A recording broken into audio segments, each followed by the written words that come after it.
কি কি সংখ্যা দিয়ে, আসলে ফ্যাক্টোরিয়াল পরকাংশ না, যে কোনো ফ্যাক্টোরিয়ালকে অন্তত বলতে পারো, অন্য সংখ্যাকে বলা এত সহজ না, ফ্যাক্টোরিয়ালের ক্ষেত্রে বলতে পারবো।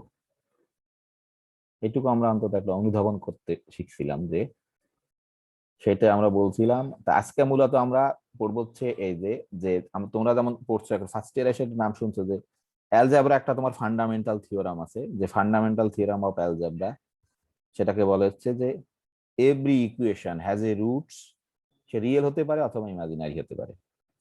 একটা ইকুয়েশন হলেই তার একটা রুট আছে তোমার, সে রিয়েল অথবা ইমাজিনারি।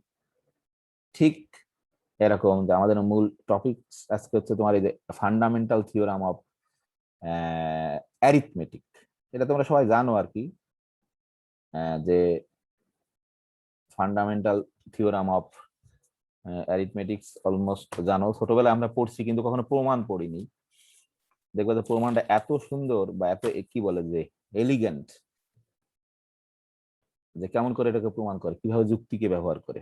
তাহলে আমাদের মূল আজকের টপিকস হচ্ছে তোমার এই যে, একটু লিখি, ফান্ডামেন্টাল মেন্টাল থিওরাম, ছোট হাত দিয়ে লিখলাম, বই সবাই বড় হাত দিয়ে লিখতে, থিওরাম অফ অ্যারিথমেটিক বড় হাত দিয়ে লেখে বই, আমরা এটাকে থিওরাম অফ অ্যারিথমেটিক, অ্যারিথমেটিক মানে পাটিগণিতের মূল উপপাদ্য আর কি এটা। হ্যাঁ, আর ওটা তোমরা জানতে যে বীজগণিতের মূল উপপাদ্য।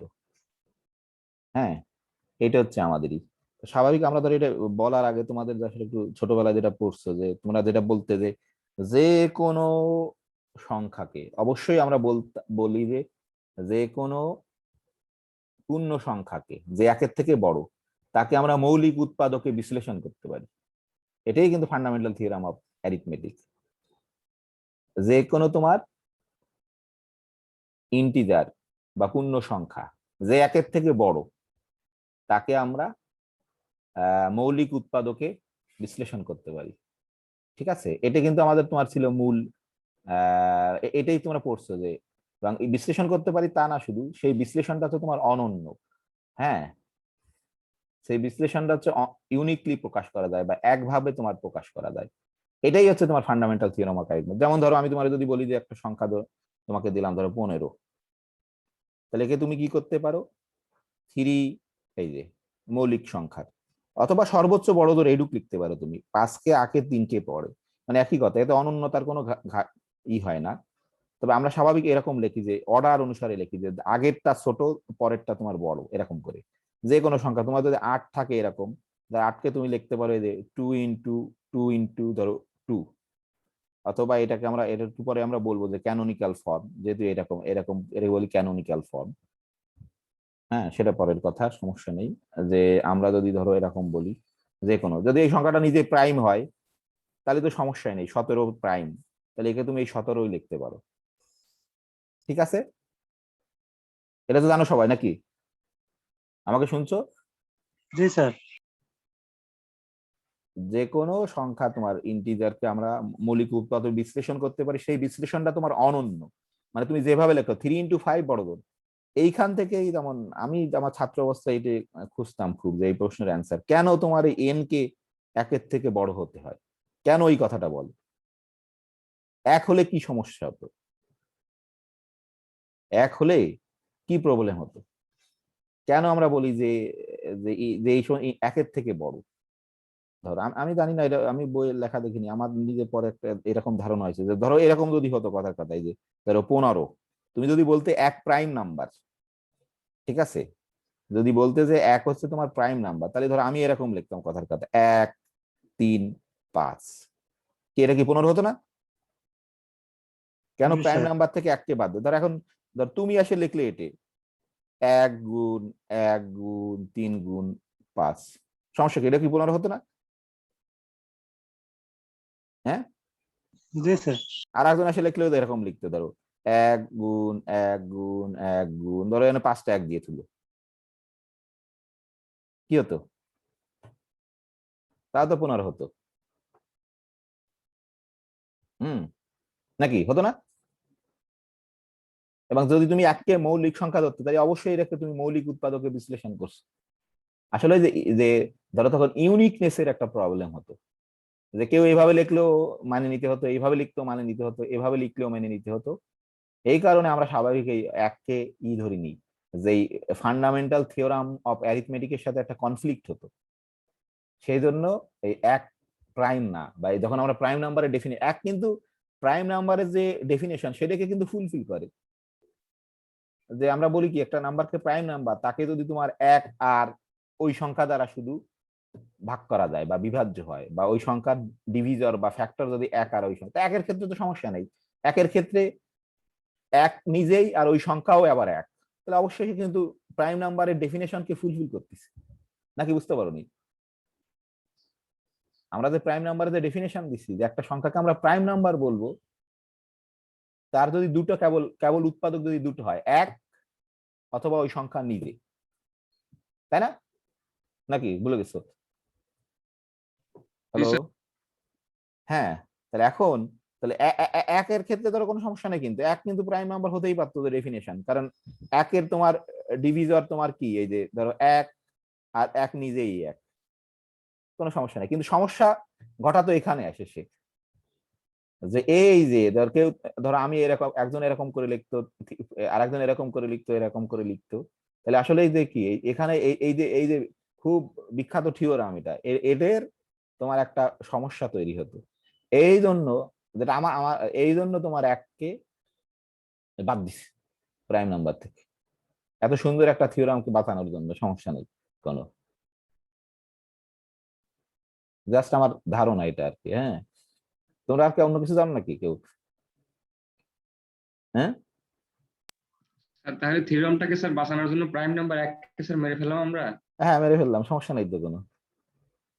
একটা মেরে ফেললে আরো অনেক অনেক বড়, মানে একে খালি একের একের কিন্তু, আর এটা কি এই থিওরাম কি পৃথিবীর সকল সংখ্যার জন্য সত্য।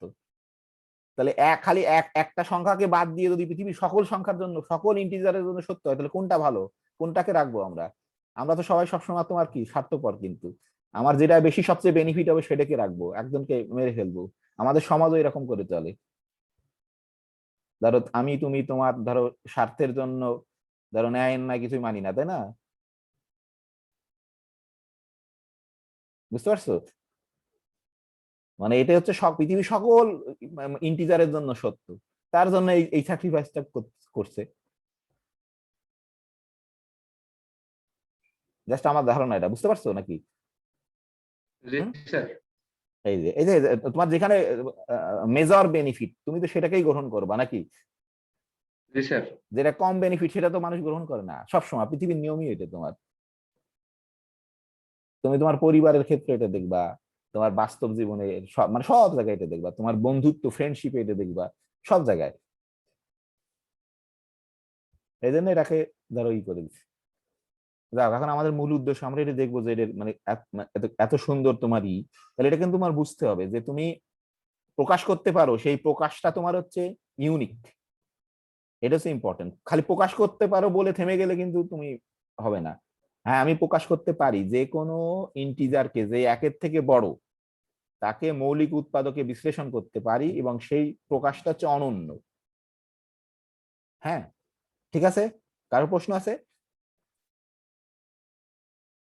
হুম।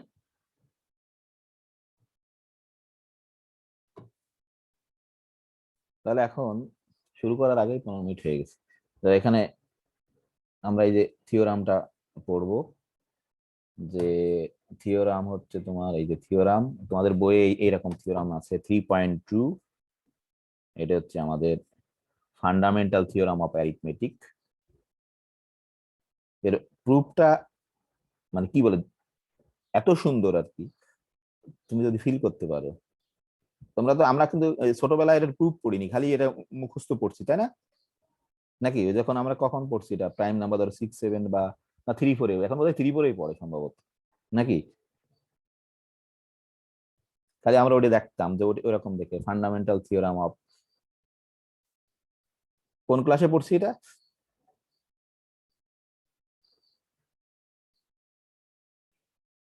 হ্যাঁ, শুনতে পাচ্ছ না নাকি? শোনা যাচ্ছে স্যার। বলছো কোন ক্লাসে পড়ছি মনে আছে? আমি তো ধরো তোমাদের থেকে 10 বছর আগে পড়ছি প্রায়। স্যার ভুলে গেছি স্যার। 4, 5-এই আছে বোধহয় এখন, না সেরকম হবে। তাহলে ফান্ডামেন্টাল থিওরাম আর কিন্তু আমরা তখন কিন্তু প্রমাণ পড়তাম না। কেন পড়তাম না? কারণ ওই প্রমাণ বোঝার মতো আমাদের সক্ষমতা তখন, ম্যাচুরিটি আমরা অর্জন করিনি ওই বয়সের ছাত্ররা, এই জন্য পড়াতো না। হ্যাঁ, সেই। তাহলে আমরা এরকম করে বলতেছি যে এর স্টেটমেন্টটা এরকম যে এভরি পজিটিভ ইন্টিজার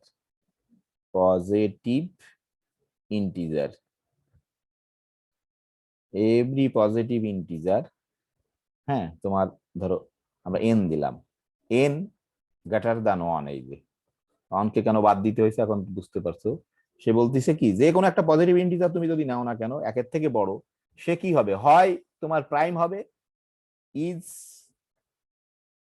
এরকম করে লিখছে তোমাদের ভাই, এটা সুন্দর লিখছে, ইজ ধরো ইদার এ প্রাইম,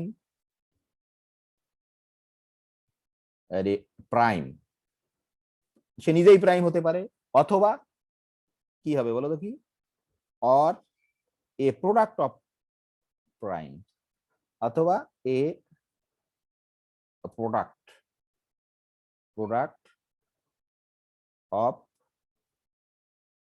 অফ ধরো কিছু প্রাইমস এর প্রোডাক্ট।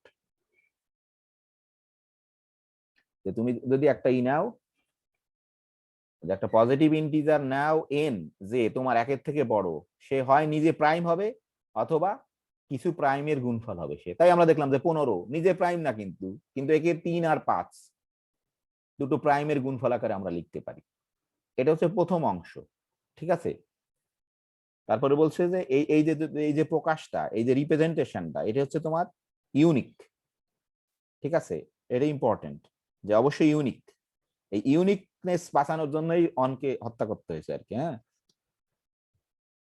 ধরো দিস, এটা কিন্তু অবশ্যই ইম্পর্টেন্ট যে দিস রিপ্রেজেন্টেশন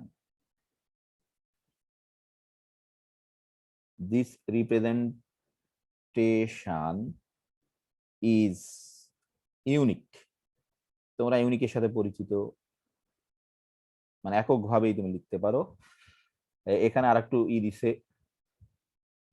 এটা লেখো, সমস্যা নেই। বলছে অ্যাপার্ট ফ্রম, যে তুমি মানে অর্ডার, মানে সেটা হচ্ছে তুমি আগে 3 কে লিখলে না আগে 5 কে লিখলে, এমন আহামরি কিছু না, যে 3 into 5 বা 5 into 3 লিখতে পারো তুমি 15 ক্ষেত্রে। সেটাই বলতেছে যে apart from the order, apart from, এটা লিখলাম apart from the order in which, মানে কোন অর্ডারে তুমি লিখছো, ইন হুইচ দি ফ্যাক্টরস অকার,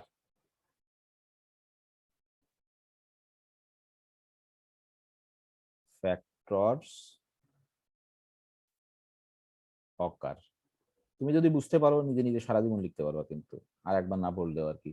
এই নিচের ডুক না লিখলেও চলতো, সমস্যা নেই। অ্যাপার্ট ফ্রম ইউনিক পর্যন্ত লিখলেই হতো, এই পর্যন্ত ইউনিক পর্যন্ত লিখলেও হবে, কিন্তু এই ইউনিক বাদ গেলে কিন্তু হবেই না, পুরা তোমার 0। তাহলে every integer n is a prime অথবা or a product of primes, this representation is unique and apart from the order in which the factor occurs. এটা আমাদের মানে কি ভাবার কোনো বিষয় নেই। বড়দের তুমি 15-কে 3 into 5 লিখতে পারো, অথবা 5 into 3 লিখতে পারো।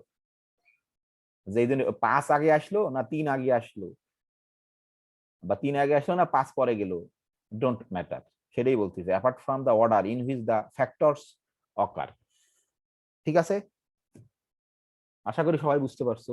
আর সারা জীবন মনে থাকবে, কারণ বিভিন্ন চাকরি বাকরি পরীক্ষা দিতে গেলে জিজ্ঞেস করবে তোমার, বিসিএস এর পরীক্ষা দিতে যাও, স্কুল কলেজের পরীক্ষা দিতে যাও, ইউনিভার্সিটির, বলবে যে ফান্ডামেন্টাল থিওরাম অফ অ্যারিথমেটিকটা বলো দেখি। তখন তুমি যদি তোমার গল্পের মতো করে বলতে পারো, তখন বুঝবে যে বুঝতে পারছো। তাহলে আমরা এটাকে প্রুভ করব, খুবই সহজ। হ্যাঁ, কারো তো প্রশ্ন আছে নাকি? এই যে স্টেটমেন্টে কোনো প্রশ্ন আছে? হ্যাঁ, না না স্যার। স্যার। তাহলে এখন আমরা ধরো এটাকে প্রুভ করব। ধরো এখন আমরা বলতাম, আমাদের তো বলে দিচ্ছি যে এন কে তোমার 1-এর থেকে বড় নিতে হবে। আমরা ধরো সাপোজ ধরে নিচ্ছি এন গ্রেটার দেন অন, অবশ্যই এন পজিটিভ ইন্টিজার, সমস্যা নেই। হ্যাঁ, এখন যদি এন ধরো নিজে প্রাইম হয়ে যায় তাহলে কি আর প্রমাণের কিছু আছে? Suppose N greater than on, N তো পজিটিভ ধরো আমাদের ওখানে বলাই আছে, এন্ড ধরো এন ইজ এ প্রাইম, ধরো 7, কথার কথা এরকম আমরা বললাম ধরো এন সমান সমান 7, তাহলে এক্ষেত্রে তুমি খালি নিজেই প্রাইম খালি 7, তাহলে প্রমাণ এখানেই শেষ কিন্তু, নাকি বুঝতে পারোনি? তাহলে বলতেছে যে দেন আওয়ার কনক্লুশন হোল্ড, এরকম যদি হয় তাহলে আমরা বলতেছি যে আমাদের যে কনক্লুশন যে স্টেটমেন্ট দেন আওয়ার, তোমরা তোমার মতো করে লিখতে পারো সমস্যা নেই, কনক্লুশন দেন আওয়ার কনক্লুশন হোল্ডস, মানে এন নিজে যদি প্রাইম হয় আসলে প্রমাণ করার কিছুই নেই। তাহলে আমরা কি ধরবো যে সো এন কে আমাদের কি ধরতে হবে বলো দেখি, কে বলতে পারবে? So let let us N is কি ধরো, so so let us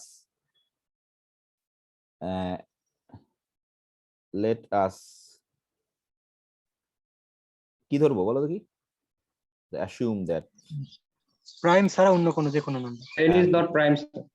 not prime বলে আমরা কোনো শব্দ পড়িনি, কি পড়ছি বলো তো, এটা ইম্পর্টেন্ট কিন্তু। প্রাইম যে প্রাইম না সে কি, সংখ্যা কিন্তু দুই রকমের মাত্র, প্রাইম অথবা প্রাইম না, যেমন জোড় আর বেজোড়, এখানেও কিন্তু তাই। একটা সংখ্যা তুমি যদি প্রাইম না হয় তাহলে সে কি হবে? নট প্রাইম কিন্তু বলিনি, কি বলছি প্রথম দিন বলছিলাম কিন্তু, কম্পোজিট, কম্পোজিট নট প্রাইম কম লেখে, নট প্রাইম লিখলে সমস্যা নেই, তো কম্পোজিট লেখা ভালো তোমার আর কি। হ্যাঁ, কম্পোজিট মানে যৌগিক, যেটা বলে মৌলিক আর যৌগিক সংখ্যা। তাহলে আমরা ধরো এন ইজ কম্পোজিট, ঠিক আছে, এরকম করে লিখতে হবে, কোনো কথা নেই, তুমি তোমার মতো করে লিখবা, ঠিক আছে। তাহলে এখন দেখো বলতেছে কি, এন যদি কম্পোজিট হয় তার মানে কি, ধরো এন একটা সংখ্যা, তুমি কি সিদ্ধান্তে আসতে পারবা একটা সংখ্যা কম্পোজিট, কি করে বুঝবো আমরা?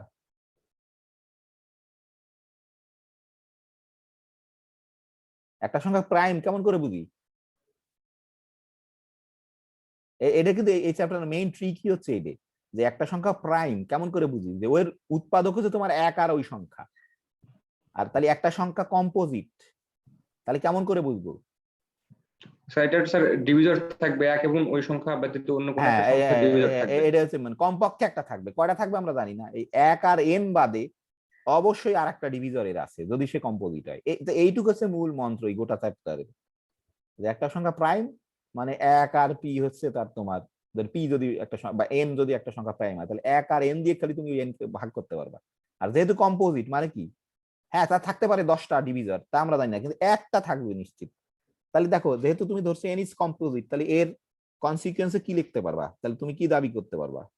দেখো আমরা দাবি করতে পারবো কিন্তু যে দেন আমরা এরকম বলতে পারবো যে দেয়ার এক্সিস্ট, এরকম ধরো ডি নাম দিছি আমি এখানে, দেয়ার এক্সিস্ট এর ইন্টিজার ধরো ডি, তাই না, যে সাচ দ্যাট কি করবে সেই ডি, ডি কি করবে বলো তো কি? D divides n। হ্যাঁ, ডি ডিভাইডস এন, এই যে মানে সব কিন্তু যুক্তি। আরো একটা শর্ত লিখতে পারবো, কে বলতে পারবে? এই ডি কি এন এর থেকে বড় হতে পারবে বলো দেখি? না না স্যার। স্যার, এবং এবং কি হবে, একের থেকেও বড় হবে, কারণ যেহেতু এক আর এন দিয়ে তো ভাগ করবো না, তাই না? এবং কিন্তু এইটা হবে তোমার, খেয়াল করে দেখো, এটা হচ্ছে ইম্পর্টেন্ট পয়েন্ট, এই যে এই ডি অবশ্যই একের থেকে বড় হবে, এন এর থেকে ছোট স্যার হবে। পেজটা একটু উপরে তুলেন স্যার। হ্যাঁ তুলছি অবশ্যই, হ্যাঁ থ্যাংক ইউ, হ্যাঁ এরকম, তাই না? ঠিক আছে নাকি? জি স্যার। তাহলে এখন ধরো আমরা তো ধরো এন একটা কম্পোজিট নাম্বার, আমরা তো ধরো জান একটা থাকবে কমপক্ষে, কিন্তু একের অধিকও তো থাকতে পারে, তাই না? সংখ্যার উপর ডিপেন্ড করবে কত বড় সংখ্যা নিচ্ছে। তাই ধরো আমরা একটা সেট তৈরি করে ফেলতেছি, ধরো লেট এস, এস একটা সেট আমরা তৈরি করলাম, সেটা বললাম হচ্ছে ধরো the set of all D such that, মানে ধরো এই একই ডি দিলে কোনো সমস্যা নেই, ডি ডিভাইডস এন অ্যান্ড, বলো দেখি এটা কি, কে বলতে পারবে?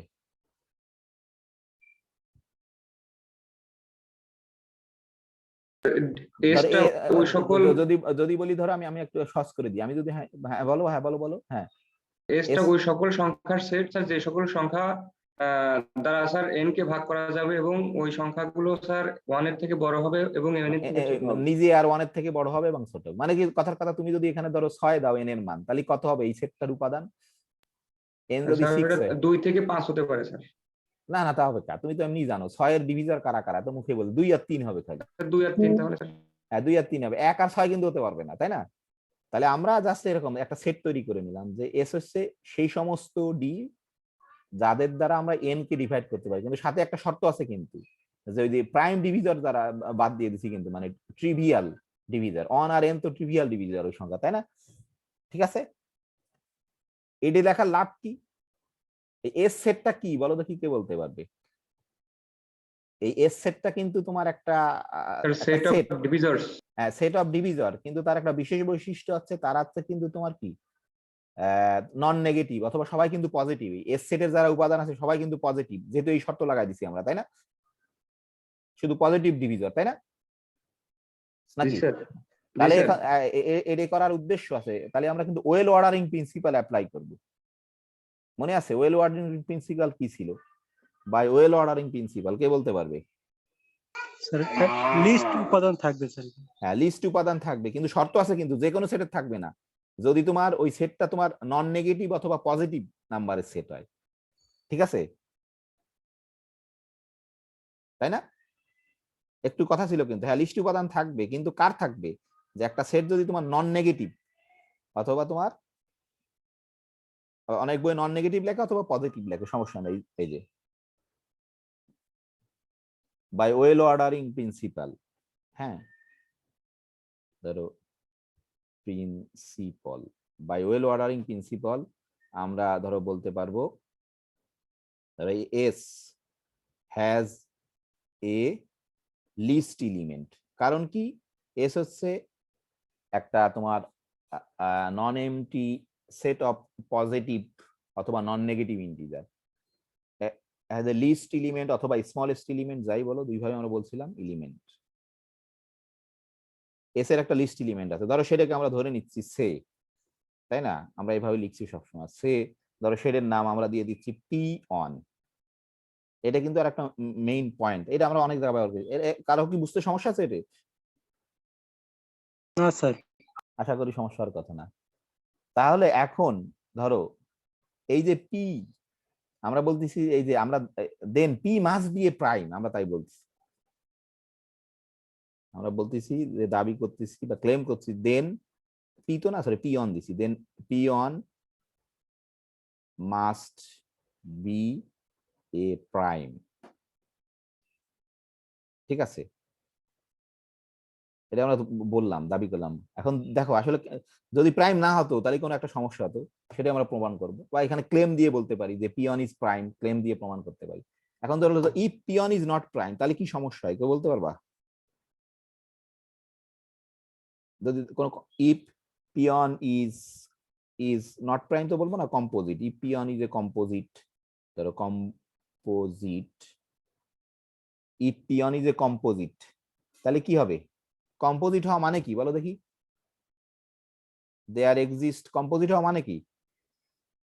ওই যে আগে কেবলই যেটা বললে তোমরা, এরকম একটা তোমার ধরো কিউ থাকবে, তাই না? কি করতে পারবা তাকে? হুম, আরে সাজ দ্যাট, তুমি কি করতে পারবা? এই যে কিউ দিয়ে পিয়ন কে ডিভাইডস করতে পারবা, তাই না? যদি কম্পোজিট হয়, মানে কম্পোজিট হওয়া মানে কি, ওয়ান আর পিয়ন বাদেও এর কমপক্ষে একটা তোমার ইয়ে আছে, হ্যাঁ উইথ, ধরো এই যে যুক্তি অবশ্যই এই যে one less than P less than, P না তো আমরা কিউ লিখছি, এই যে কিউ লেস দেন পিয়ন, এটা মানো তো নাকি? হ্যাঁ জি স্যার। দেখো যদি এই যে আমরা যে বললাম যে P must B prime, P যদি প্রাইম না হতো, পি যদি কম্পোজিট হতো, তাহলে কিন্তু এখান থেকে দেখো কি করছে, এই যে কন্ট্রাডিকশন দেখাতে পারবো যে বাট দেখো তোমার কি করতেছে, যে কিউ ডিভাইডস করে হচ্ছে পিয়ন, এন্ড তোমার পিয়ন ডিভাইডস করে হচ্ছে তোমার এন, তাই না? পিয়ন কিন্তু ডিভাইডস করে এন কে, কেন করে পিয়ন ডিভাইডস এন কে? কারণ কি পিয়ন কিন্তু এস এর একটা উপাদান। এস এর উপাদান মানে কি, সেই যারা এন কে ডিভাইডস করে তারা কিন্তু এস এর মেম্বার, তাই না? তাহলে অবশ্যই কিন্তু পিয়ন, আমরা ধরছি যে এস এর লিস্ট এলিমেন্ট আছে, সেই লিস্ট এলিমেন্ট হচ্ছে পিয়ন, মানে কি পিয়ন বিলংস টু কিন্তু এস। পিয়ন এস এর ভিতর থাকা মানে কিন্তু হচ্ছে পিয়ন অবশ্যই এন কে তোমার ডিভাইডস করে, ঠিক আছে? But Q divides P one and P one divides N, তাহলে এটা কি ইমপ্লাই করে? ইমপ্লাই দ্যাট, ধরো ইমপ্লাই দ্যাট, কে বলতে পারবে কি ইমপ্লাই করে? Sir Q divide N. হ্যাঁ, কিউ ডিভাইড এন, এটা ইমপ্লাই করে তোমার যে কিউ ডিভাইডস এন। এটা আমরা পড়ছিলাম যে কিউ ডিভাইডস এন। তাহলে কি ঘটনা ঘটলো, যে কিউ ডিভাইডস এন মানে কিউ কি তোমার, কিউ কিন্তু কিউ এন কে ডিভাইডস করে, মানে কি কিউ কার ভিতর থাকবে, তাহলে এস এর ভিতর থাকবে না? জি স্যার। এস এর ভিতর থাকবে, কিন্তু এস এর ভিতর কিন্তু কিউ আবার কি তোমার পিয়ন এর থেকে ছোট, কিন্তু তুমি দাবি করছো যে পিয়ন হচ্ছে সবচেয়ে ছোট উপাদান এস এর। তাহলে পিয়ন এর থেকে ছোট কেউ যে এন কে ডিভাইডস করে সে কি আর থাকতে পারে? না স্যার। তাহলে এই যে কন্ট্রাডিকশন, পি যদি পিয়ন যদি প্রাইম না হয় তাহলে কিন্তু একটা কন্ট্রাডিকশন পাচ্ছে। তাহলে এই যে এটা প্রমাণ হলো যে পিয়ন মাস্ট বি প্রাইম। হ্যাঁ, তাহলে আমি এটা একটু লিখে দিচ্ছি যে which contradicts the choice of peon. এই যুক্তি আমরা প্রচুর লিখছি আর কি। হ্যাঁ, কিছু যুক্তি বুঝতে পারলে যে which contradicts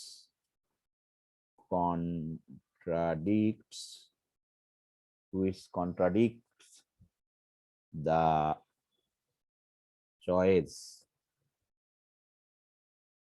contradicts the choice of pion as least by smallest element, লিখতে পারো যাই লেখো সমস্যা, as the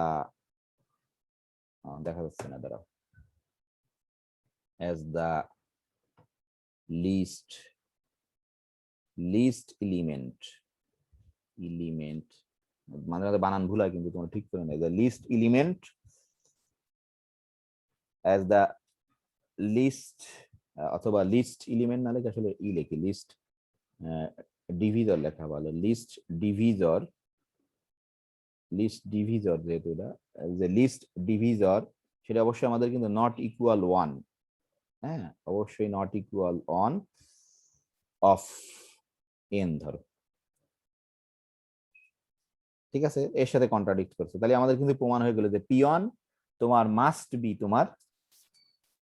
পিয়ন হচ্ছে তোমার মাস্ট বি প্রাইম। তাহলে আমরা এখন কি লিখতে পারি ধরো, ঠিক আছে? এলেন কি বুঝতে পারছো তো অবশ্যই আশা করি, তাই না?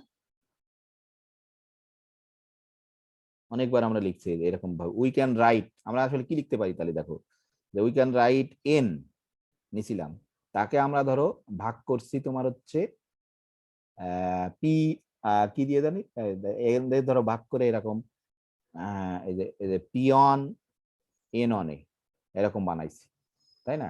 এন অন দিছিলাম তো না, পিয়ন এন অন, ধরো এন অন পাইছি অবশ্যই আমরা, যেখানে তোমার হোয়ার পিয়ন অবশ্যই ইজ এ প্রাইম, এটা কিন্তু আমরা প্রমাণ করছি পিয়ন অবশ্যই প্রাইম হতে হবে, P one is a prime and এই এন অন অবশ্যই তোমার এই যে দেখো এই লাইনটা বুঝতে পারলে কিনা? আমরা এন কে ধরছিলাম কম্পোজিট, এন কে কম্পোজিট ধরে যে আমরা দেখাইছি তোমার যে একটা প্রাইম নাম্বার আছে পিয়ন, যা দ্বারা তুমি এই এন কে ভাগ করতে পারবা। তাহলে এন যদি ডিভাইডস হলে এরকম একটা ইন্টিজার আছে এন অন, যার সাথে গুণ পিয়নের গুণ করলে তুমি এন কে পাবা। অবশ্যই সেই এন অন এর শর্ত হবে কি, পিয়ন যে প্রাইম আর এন অন অবশ্যই কি হবে, একের থেকে বড় আর এন এর থেকে ছোট। নাকি বুঝতে পারোনি? জি স্যার। হ্যাঁ, খুবই সহজ কিন্তু এটা। এখন যদি ধরো এই পিয়ন তো প্রাইম প্রমাণ করছি, যদি এন অন প্রাইম হয় তাহলে কিন্তু আর কিছু প্রমাণের নেই, তাহলে তুমি এই কম্পোজিট নাম্বারকে দুটো প্রাইম নাম্বারের গুণফল আকারে লিখে ফেলছো।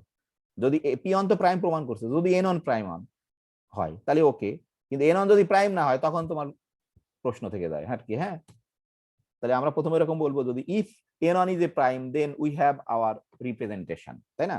যদি n1 ও প্রাইম হয়ে যায়, হতেই পারে, যেমন 15-র ক্ষেত্রে তুমি যদি 3 নাও তাহলে 5ও তোমার প্রাইম হয়ে যাচ্ছে, কিন্তু অনেক সংখ্যার ক্ষেত্রে হবে না, আমরা দেখাবো সেটা পরে। যে ইফ বলতেছে if n1 is a prime, if n1 is a prime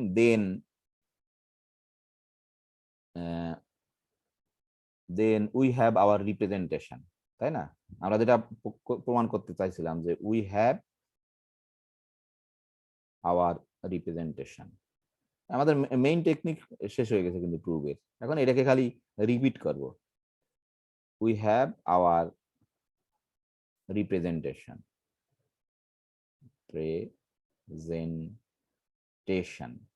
তাহলে আমাদের রিপ্রেজেন্টেশন মানে n কে p1 আর n1 দুইজন প্রাইমের গুণফল আকারে লেখাতে পারলাম যদি কম্পোজিট। এখন প্রশ্ন হচ্ছে যদি n1 তোমার কম্পোজিট হয়, বাট এখন তো কিছু করতে হবে। ইফ তোমার n1 ইজ এ কম্পোজিট, যদি কম্পোজিট হয় তাহলে আমরা আগের যে আর্গুমেন্ট করলাম সেই আর্গুমেন্টকে রিপিট করতে পারি, তাই না? আর ওটা লেখার দরকার নেই, জাস্ট বাই প্রিভিয়াস আর্গুমেন্ট, হ্যাঁ, বা the argument is repeated, the argument is repeated to produce, ধরো by previous argument, এরকম করে লিখি যে the argument কম্পোজিট হলেই কিন্তু তার একটা প্রাইম আমরা ই পাবো। the argument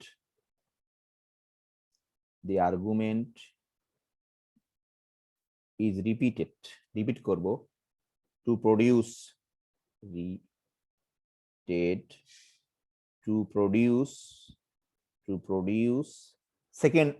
second prime, ধরো টু প্রডিউস একটা প্রাইম তো p1 তৈরি করেছিলাম, টু প্রডিউস এই সেকেন্ড লিখতেছে, সমস্যা নেই, to produce A second prime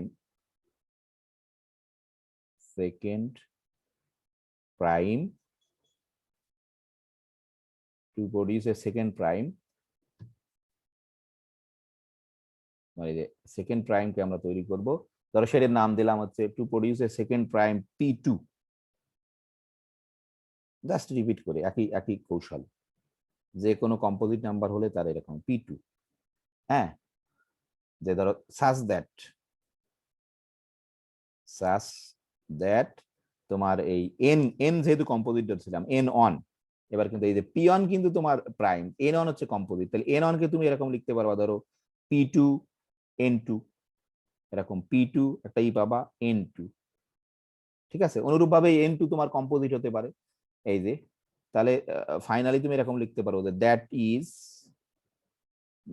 is ধরো এই যে আমাদের তো মূল ছিল n ছিল তোমার হচ্ছে এই যে p1 n1, তাহলে n1 এর মান পাইছি, এটা যদি এখানে বসাই দিই তাহলে অবশ্যই আমরা এরকম পাবো যে p1 p2 n2, এই যে, ঠিক আছে?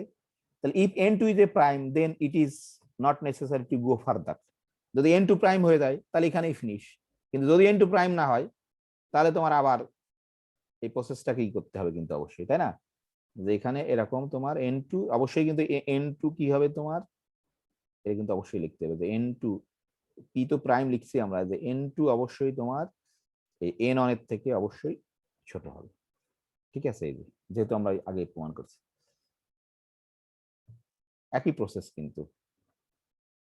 এখন ধরো যদি আবার ওইরকম লিখতে হবে, যদি n2 তোমার প্রাইম হয়ে যায়, if n2 is a prime, যদি তোমার n2 প্রাইম হয়ে যায় তাহলে কি বলবো, then it is not necessary to go further, এরকম করে লিখছে বই, আমি বইয়ের সুন্দর লিখছি, দেন ইট ইজ, আর আমাদের ফার্দার যেতে হবে না, এখানে স্টপ করে দিতে পারবো যে আমরা যা চাই, দেন ইট ইজ, একই শব্দই তোমরা লিখতে পারো, সমস্যা নেই, ইট ইজ নট নেসেসারি, বা উই উইল স্টপ হিয়ার, এটাও লিখে দিতে পারো, কোনো সমস্যা নেই, দেন ইট ইজ নট নেসেসারি, এটা বই খুব সুন্দর ইংলিশ লিখছে, দেন ইট ইজ নট নেসেসারি, তুমি তোমার মতো করে লিখবে, সমস্যা নেই, যুক্তি ঠিক লাগলে full marks, not to go further, আমাদের আর ফার্দার যাওয়ার কোনো দরকার নেই, এখানে আমরা স্টপ করে দেব। আর যদি তোমার ইনটু প্রাইম কম্পোজিট হয় তাহলে কি করতে হবে, আবার ওই এই একই কাজ করতে হবে। আদারওয়াইজ তো আমরা কি পাবো, যে সিমিলার ওয়েতে আমরা পাবো, তাই না? ধরো আদারওয়াইজ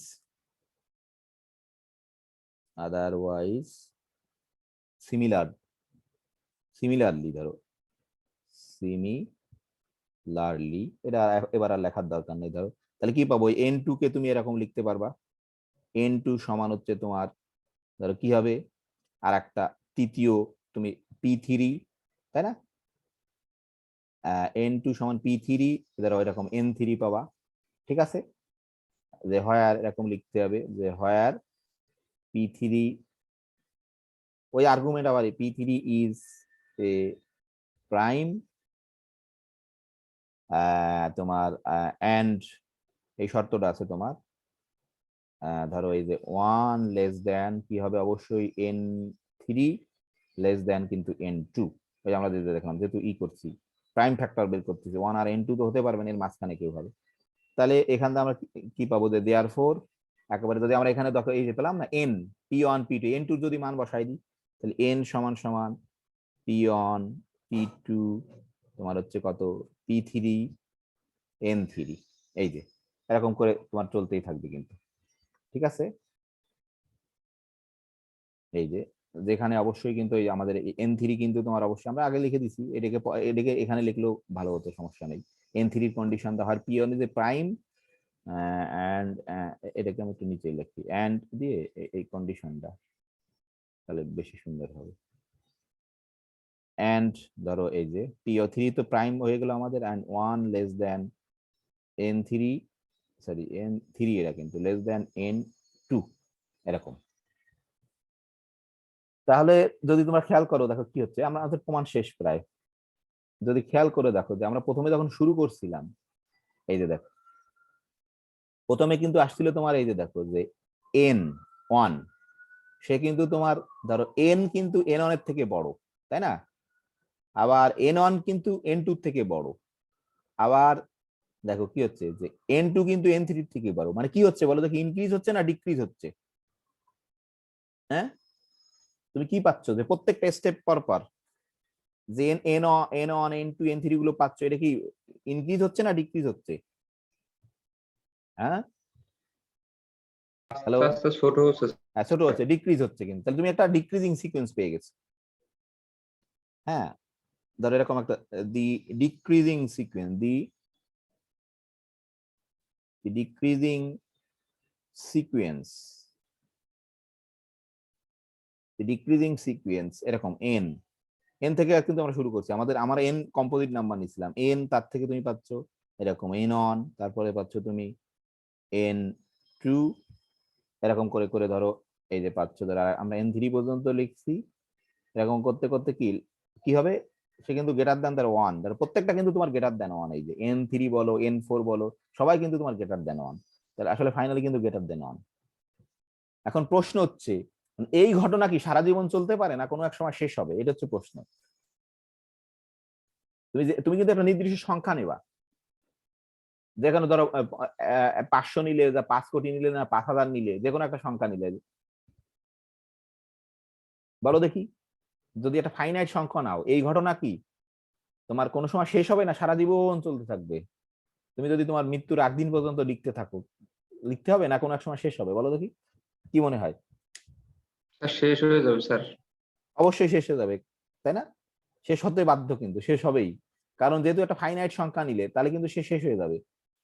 সেটা হচ্ছে সেটা, এটা কিন্তু বুঝতে হবে, এটা কিন্তু লজিক, এটা প্রমাণ করা কঠিন, কিন্তু এটা ইনটিউশন দিয়ে বোঝা যায় তোমার, যে এই যে sequence can not continue, can not continue, can not continue বলতেছি যে ইনডেফিনাইটলি, মানে অনির্দিষ্ট কাল ধরে তোমার চলতে পারে না, এটা শেষ হয়ে যাবে একবার।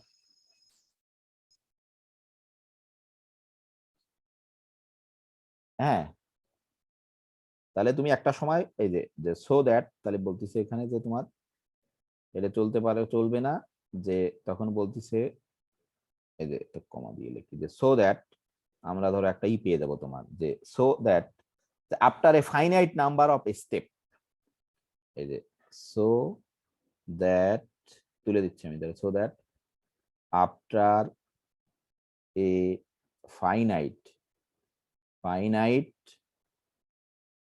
নাম্বার অফ স্টেপস,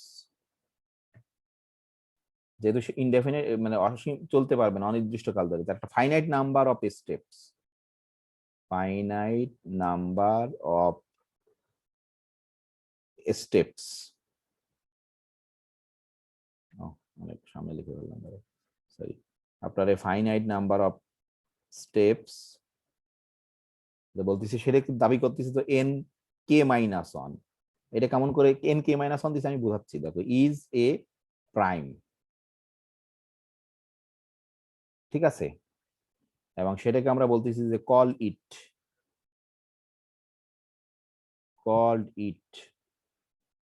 সেইটাকে আমরা নাম দিচ্ছি এরকম যে পিকে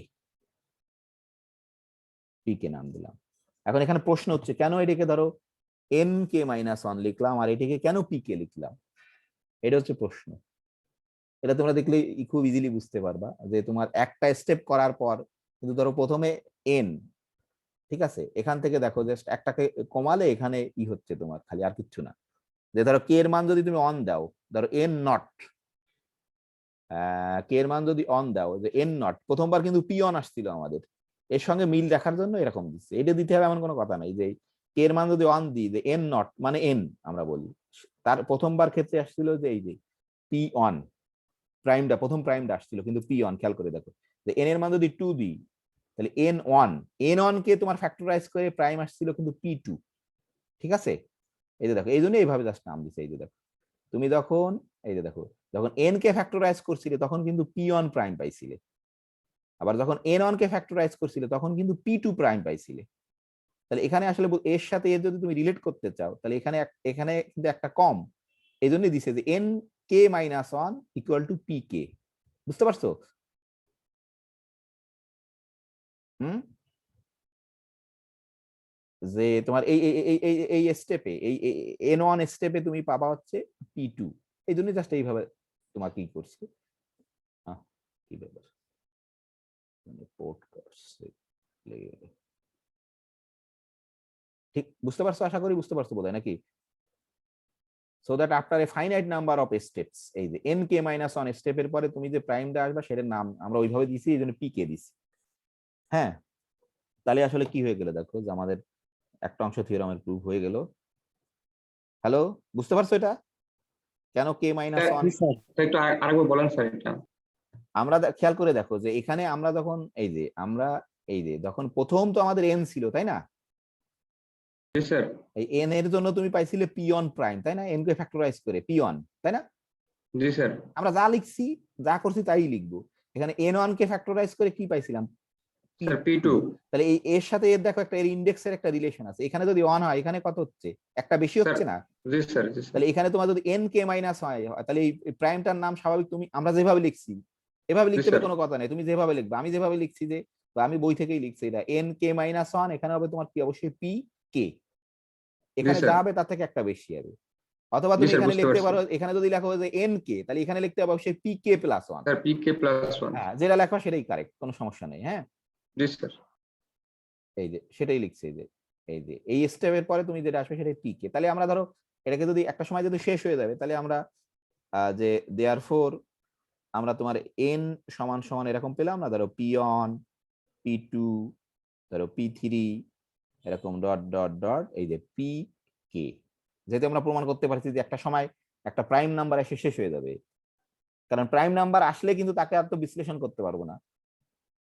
তাহলে এটাই কিন্তু আমাদের which leads to the prime factorization, আমরা যে বললাম না যে প্রাইম ফ্যাক্টরাইজেশন করতে পারি প্রথম অংশটা ইউনিকনেস বাদে, which leads to the prime factorization. হ্যাঁ, তাহলে এই যে প্রাইম এখন আমাদের দেখাতে হবে যে unique which leads to the prime factorization, the product of prime number, যেটা করলাম এই যে প্রথম অংশ দা prime,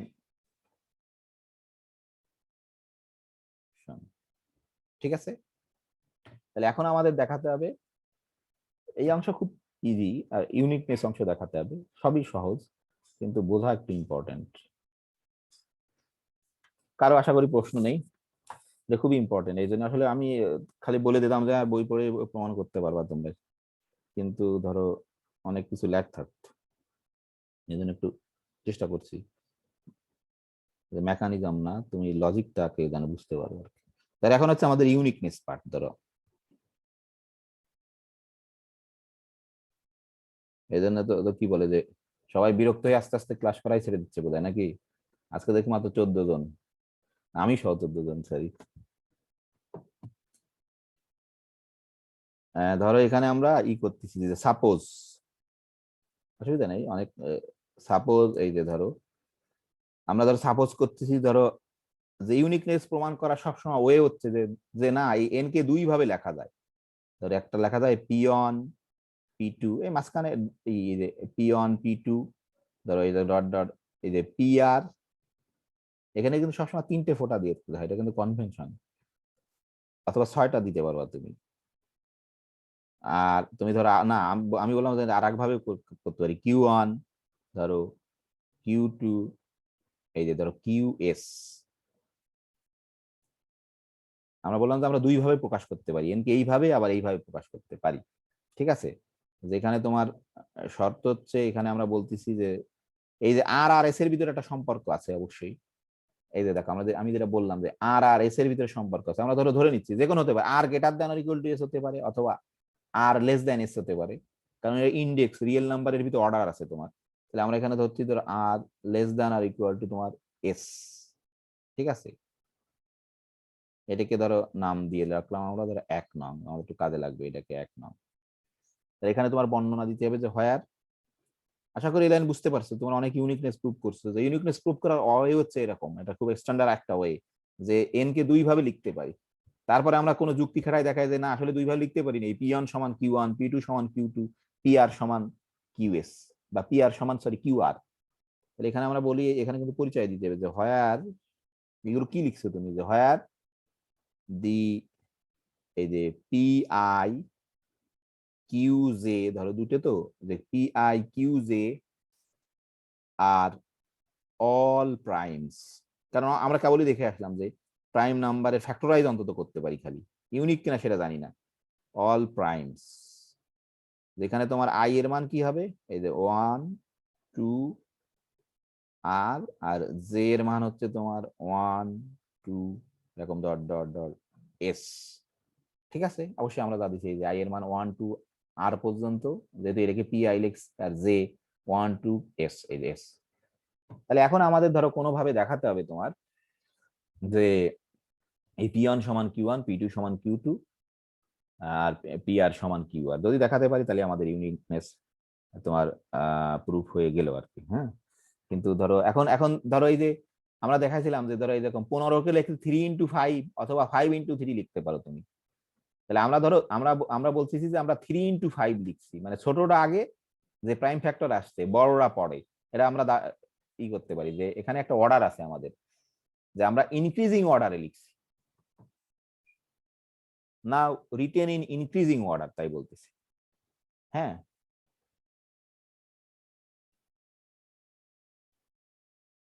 now written in increasing magnitude, তাই বলতেছি যে ইনক্রিজিং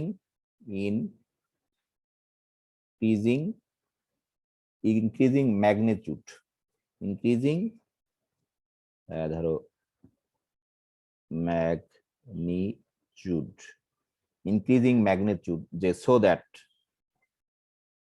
যে ইনক্রিজিং ম্যাগনিটিউড লেখা মানে তাহলে এরকম আমরা বলতেছি যে P1 এর চেয়ে তোমার এই যে P2 বড় বা সমান, এই যে ধরো এরকম করতে করতে এরকম, অবশ্যই আমরা এটা লিখতে পারি, কোনো সমস্যা নেই। এন্ড ধরো Q1 less than equal two Q2, তারপর হচ্ছে তোমার লেস দ্যান ইকুয়াল টু এরকম করতে করতে ধরো QS, ঠিক আছে? হুম, আশা করি এটা বুঝতে পারছো অবশ্যই, কারণ এটা আমরা করতে পারি। তো এখন এই জায়গা যদি খেয়াল করো, দেখো এইবার কিন্তু ইম্পর্টেন্ট একটা পয়েন্ট, এই ইউনিকনেস এখানে যদি তুমি খেয়াল করো, দেখো P1 P2 PR সমান Q1 Q2 QS, তাই না? তাহলে এখন তুমি যদি ধরো এই যে P1 কিন্তু একটা প্রাইম নাম্বার, PR কিন্তু একটা প্রাইম নাম্বার, তাহলে এই সবগুলোর গুণফল সে কিন্তু একটা প্রাইম নাম্বার। একটা প্রাইম নাম্বার মানে সে ইন্টিজার। তাহলে P1 এর সঙ্গে একটা ইন্টিজারকে গুণ করে তুমি পাচ্ছ Q1 Q2 QS। তার অর্থ কি বলো দেখি? যে P1 এই যে Q1 Q2 QS কে ডিভাইডস করে নাকি? হুম, বুঝতে পারছো নাকি বুঝতে পারোনি? এই জায়গাটা একটু বুঝতে হবে, এই জায়গাটা একটু আছে, মানে সব সহজ সহজই, কিছুই নেই। তো আমরা এটি লিখতে পারি, কেমন করে লিখতে পারি সেটা আমি বললাম, যে সিন্স বলতেছি যে P1 ডিভাইডস Q1 Q2 এরকম QN QS, ধরো QS, এটা কিন্তু আমরা উল্টাটাও বলতে পারতাম, যে এই যে তোমার এই যে Q1 divides P1 P2 PR, যে কোনো একটাকে বললেই হবে। দেখো এটা বুঝতে পারলে কিনা? আমাদের কিন্তু জি স্যার। P1 সমান P2 PR সমান এডে, তাহলে আমরা যদি এইগুলো কিন্তু তোমার P2 এগুলো সব প্রাইম নাম্বার, তা কতগুলো প্রাইম নাম্বারের গুণফল সে একটা প্রাইম, মানে সে তো একটা ইন্টিজার। তাহলে P1 তার সাথে একটা ইন্টিজার গুণ করার পর তুমি এডে পাইছো, তার মানে কি যে P1 divides Q1 Q2 QS। আরো বিশেষ শর্ত আছে একটা, এখানে কিন্তু P1 Q1 Q2 Q সবাই কিন্তু প্রাইম নাম্বার, তাই না? তখন কি হয়, এরকম যদি হয় তাহলে এই P1 যেহেতু প্রাইম নাম্বার, তাহলে এই P1 কোনো না কোনো QS এর তোমার সমান। আমরা যে আমাদের যে একটা করোলারি আমরা পড়ছিলাম, প্রমাণও করছিলাম আমরা কিন্তু, যে এন্ড ধরো আমরা এটা বলতে পারি যে P1 ধরো QJ QJs মানে অল QJs স্যার, যেখানে তোমার ধরো যে কি আমাদের অ্যাপোস্ট্রফি শেষ দিছি কিন্তু, হ্যাঁ, জে ইকুয়াল টু তোমার 1 2 আপ টু এস, হ্যাঁ, কিউজেস অল আর ধরো আর ধরো কোথায় লিখছি আর অল প্রাইমস, ঠিক আছে, এটা সবাই তোমার আর অল প্রাইমস। তাহলে আমাদের যে একটা করোলাই ছিল কিন্তু, খেয়াল করে দেখো যে দেন কি হবে বলো দেখি, মনে আছে? কার মনে আছে? P1 সমান সাম কিউজে। সাম ধরো কিউ কে দেবো, যে তো আর দেবো না, ধরো ইকুয়াল হবে কিন্তু একবার, কারণ এরা কিন্তু প্রাইম নাম্বার, কারণ এর ডিভিজিবল কিন্তু ওয়ান আর ওই নাম্বার ছাড়া কেউ নেই, অন্য কেউ তো ভাগ করতে পারবে না, যেহেতু এই Q1 Q2 কে সবাই প্রাইম। তাহলে অবশ্যই এই যে P1 সমান সমান তোমার ধরো এই যে করোলারি কত ছিল আমার মনে নেই, P1 সমান সমান ধরো সাম কিউ কে দিয়ে আমরা, তাই না? যেহেতু যে দিয়ে লিখছি ফর সাম ধরো ফর সাম কে, যেখানে ধরো এরকম লিখতে পারি আমরা যে কে হচ্ছে তোমার ওই যে কে জাস্ট একই শর্ত দিতে হবে, যেখানে কে হচ্ছে তোমার 1 2, যে দিলেও সমস্যা ছিল না, যেহেতু যে দিয়ে লিখছি তাই যে দিয়ে লেখে না স্বাভাবিক, এস। দেখো এই অংশটা মানো কিনা? অবশ্যই মানো। তার মানে কি, ধরো এই P1 সমান হতে পারে Q1 এর, তাই না? এই যে P1 সমান হতে পারে Q1 এর, অথবা P1 সমান হতে পারে Q2 এর, অথবা P1 সমান হতে পারে ধরো Q3 এর, অথবা P1 সমান হতে পারে তোমার QS এর, মানে কোনো একটা সমান, তাই না? নাকি জি স্যার। কোনো একটার কিন্তু সমান, কোনো একটার সমান, তাহলে কি আমরা কি এরকম লিখতে পারি? দেখো এটা বুঝতে পারবা কিনা জানি না, দেখি কি আমি এটা প্রশ্ন করবো। বাট ধরো আমরা যে বাট কিন্তু ধরো দেন আমরা এটা বলতেছি যে দেন বলো দেখি যে P1 বড় না Q1 বড় হবে, কে বড় হবে? But then Q1 less than equal to P1, কে বলতে পারবে কেন এটা হবে? হ্যাঁ,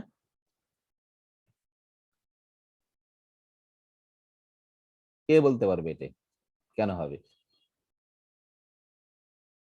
হুম,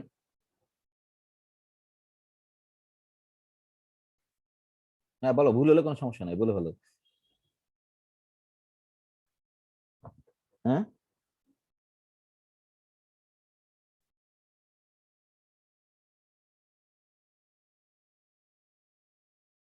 বুঝতে পারছো আমার আমার প্রশ্ন তো বুঝতে পারছো আশা করি, না? জি স্যার। কেন হবে এটা? এই যে দেখো, খেয়াল করে যে পিয়ন হয় কি কিউ1 এর সমান হতে পারে, অথবা পিয়ন সমান সমান কিউ2 হতে পারে, পিয়ন সমান সমান কিউ3 হতে পারে।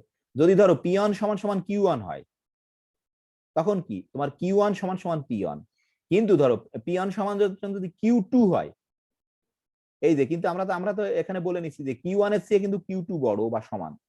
ধরো পিয়ন সমান সমান যদি কিউ2 হয়, ঠিক আছে, তাহলে এই পিয়ন এর মান কিউ2, তাহলে সেই কিউ2 এর ক্ষেত্রে কিন্তু তোমার Q one less than or equal to তোমার কিউ2। অথবা পিয়ন সমান যদি কিউ3 হয়, তাহলে কিন্তু Q one less than or equal to তোমার কিউ3। মানে তোমার এই যে পিয়নের মান কিউ1 বাদে যদি অন্য যে কোনোটা হয়, তাহলে কিন্তু তোমার সবসময় এই শর্ত হোল্ড করবে। আর পিয়নের মান যদি কিউ1 হয়, তাহলে কিউ1 সমান সমান কিউ1। নাকি বুঝতে পারোনি? কারণ কি আমরা এই যে বুঝতে পারছি স্যার। আমরা এই অর্ডার কিন্তু ডিফাইন করছি, এই যে, তাই না? এই কারণে, বুঝতে পারছো? এই যে পিয়ন, আমি আমার ছাত্র বছরে বুঝতামই না, কালকে পড়তে গিয়ে বুঝছি, আর তো জীবনে পড়িনি। হ্যাঁ, জাস্ট এই যে তোমার এই যে পিওন হচ্ছে তোমার এই যে যদি পিওন সমান সমান কিউ1 হয়, তাহলে অবশ্যই Q one less than or equal to Q two. কিন্তু অন্য কোনোটা যদি হয়, কিউ1 সমান তোমার কিউ2, কিউ3, কিউ4 বা কিউএস যাই হোক না কেন, সবাই কিন্তু তোমার কিউ1 এর থেকে বড়, তাহলে অবশ্যই আমরা এরকম লিখতে পারি। ঠিক আছে? আবার ধরো এই আর্গুমেন্টটাকে আমরা প্রথমে বলছিলাম, কিন্তু এই যে তুমি দেখালে যখন পিওন একে কিউ1, কিউ2, কিউএস কে ডিভাইড করে, একই যুক্তি এখানে খাটাই আমরা দেখাতে পারি যে কিউ1 পি1, পি2, পিআর কে ডিভাইড করে। একই যুক্তি খাটাই যে কিউ1 পি1, পি2, পিআর কে ডিভাইড করে, এবং সেখান থেকে আমরা দেখাতে পারি যে তোমার এই যে P one less than or equal to Q one. তো এটা প্রমাণ আর দরকার নেই, সিমিলারলি বলে আমরা লিখে দিতে পারবো। ঠিক আছে, সিমিলারলি বলে আমরা লিখে দিতে পারবো। ধরো সিমিলার রিজনিং বা সিমিলার যুক্তিতে, সিমিলার রিজনিং বা সিমিলারলি উইকেট যাই রাখো, সমস্যা নেই, গিভস, ওই যে এখান থেকে কিন্তু আমরা পেতে পারি যে এই যে Q one divides P one, P two, PR and এটা পেয়ে যাবো, এর উল্টাটা পাবো, P one less than equal to Q. এটা আমরা দেখালাম না যে সিমিলার রিজনিং, তাহলে আমরা এটা পাবো। ধরো গিভস আমাদের এই যে P one less than equal to Q one, তাহলে আসলে আমরা কি পেলাম বলো দেখি, যে দেয়ারফর একবার দেখাচ্ছি যে Q one less than equal to P one, আর একবার দেখছি P one less than equal to Q n, তাহলে দেয়ারফর পিওন সমান সমান কি তোমার কিউ1। কিউ1। এই যে প্রমাণ হয়ে গেল, একটা অংশ আর কি, একটা অংশ প্রমাণ করতে পারছি। তাহলে আমরা যে একটা একটা নাম দিছিলাম, ধরো এই যে ধরো এখানে আমরা একটা নাম দিই এই অনে যদি ধরো এই যে পিওন এর জায়গায় পিওন থাকলো আর কিউন এর জায়গায় যদি পিওন বসাই দিই, তাহলে কি এই পিওন পিওন ক্যান্সেল করে দিতে পারবো, কারণ আমরা প্রমাণ করছি পিওন সমান কিউন সমান সমান পিওন। বা যে কোনো এক জায়গায় বসাও পিওন সমান কিউন, ক্যান্সেল করতে পারবো তো, কারণ আমরা নিশ্চিত যে কিউন বা পিওন জিরো না, জিরো না হলেই কিন্তু ক্যান্সেল করতে পারি, কারণ একের থেকে বড় ওই সংখ্যার থেকে ছোট, জিরো তো না নিশ্চিত। তাহলে আমরা এখানে লিখতে পারি, দেখো যে এক থিওরাম পড়াতে গোটা সময় শেষ, অসুবিধা নেই, যে ফ্রম ওয়ান, তাহলে আমরা এরকম লিখতে পারি যে এই যে পি1, পি2 আজকে হোমওয়ার্ক গুলো তো 3-4 জন তোমরা হোমওয়ার্ক পাঠাইছো, তাহলে এখানে কিউ1 এর পরিবর্তে পি1 বসাই দিই, ধরো কিউ2 আমরা করতেও পারছি, এই যে ধরো কিউএস। ঠিক আছে, তাহলে আমরা যদি এই পিওন পিওন ক্যান্সেল করে দিই, তাহলে আমরা কি পাবো, এটা ইমপ্লাই করবে তোমার পি2, একটা বেশি লিখে, এবার পি3 দুটো লিখে, তারপরে পি3 তো আছেই ওখানে, কোনো সমস্যা নেই, কিউ2, কিউ3 ডট ডট কিউএস। ঠিক আছে না? এই যে তাহলে এখন আবার দেখো যে এখান থেকে যদি আবার ওই আগের প্রসেসটা রিপিট করি, তাহলে আবার আমরা সিমিলারলি প্রমাণ করতে পারবে পি2 সমান সমান কিউ2, আবার যদি রিপিট করি ক্যান্সেল করার পর P3 সমান সমান Q3 কি পর্যন্ত প্রমাণ করতে পারবো বলো দেখি? কারণ আর আর এস এর কিন্তু একটা সম্পর্ক আছে, আর এর থেকে কিন্তু এস বড় তোমার। তাহলে আমরা এখানে বলতে পারি নাও রিপিট দ্য প্রসেস। ধরো নাও এটা বলতে পারছে যে now repeat repeat repeat the process, similar process to get, ধর আমরা কি পাবো, টু গেট একইভাবে যে আমরা পাবো ধরো এরকম দেখাতে পারি যে P2 সমান সমান Q2, P3 সমান সমান Q3। বলো দেখি কোন পর্যন্ত দেখাতে পারবো, কে বলতে পারবে? হ্যাঁ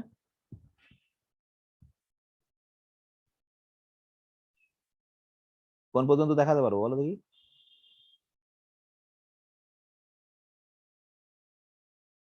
স্যার লাস্টের আগেরটা পর্যন্ত। না না, লাস্টের আগেরটা নাই, আর আর এস এর ভিতর কিন্তু একটা সম্পর্ক আছে তোমার, তাই না? ঠিক আছে, আর আর এস এর ভিতর কিন্তু একটা তোমার একটা সম্পর্ক আছে, তাই না? যে আমরা কিন্তু এরকম দেখাতে পারবো যে তোমার এই যে যেহেতু কে বড় বলো দেখি, এস বড় না আর বড় ধরছিলাম আমরা, এস বড়, তাহলে আমরা ধরো সিমিলারলি এরকম দেখাতে পারি যে পি আর ইকুয়াল টু ধরো কিউ আর, এই পর্যন্ত দেখাতে পারবো, এইভাবে এই পর্যন্ত দেখাতে পারবো। এবং ধরো এগুলো সমান সব যদি ক্যান্সেল করে দিই আমরা, এই তারপরে কিন্তু আর দেখাতে পারবো না, কারণ কি এখানে তো আর সংখ্যক আছে কিন্তু এখানে এস সংখ্যক, এক্স কিন্তু এস সংখ্যক কিন্তু বেশি, তাহলে এইদিকে সব ক্যান্সেল হয়ে গেলে এইদিকে কত থাকবে বলো দেখি, 1, তাই না? এরকম দেখাতে পারবো কিন্তু আমরা, দেখো যে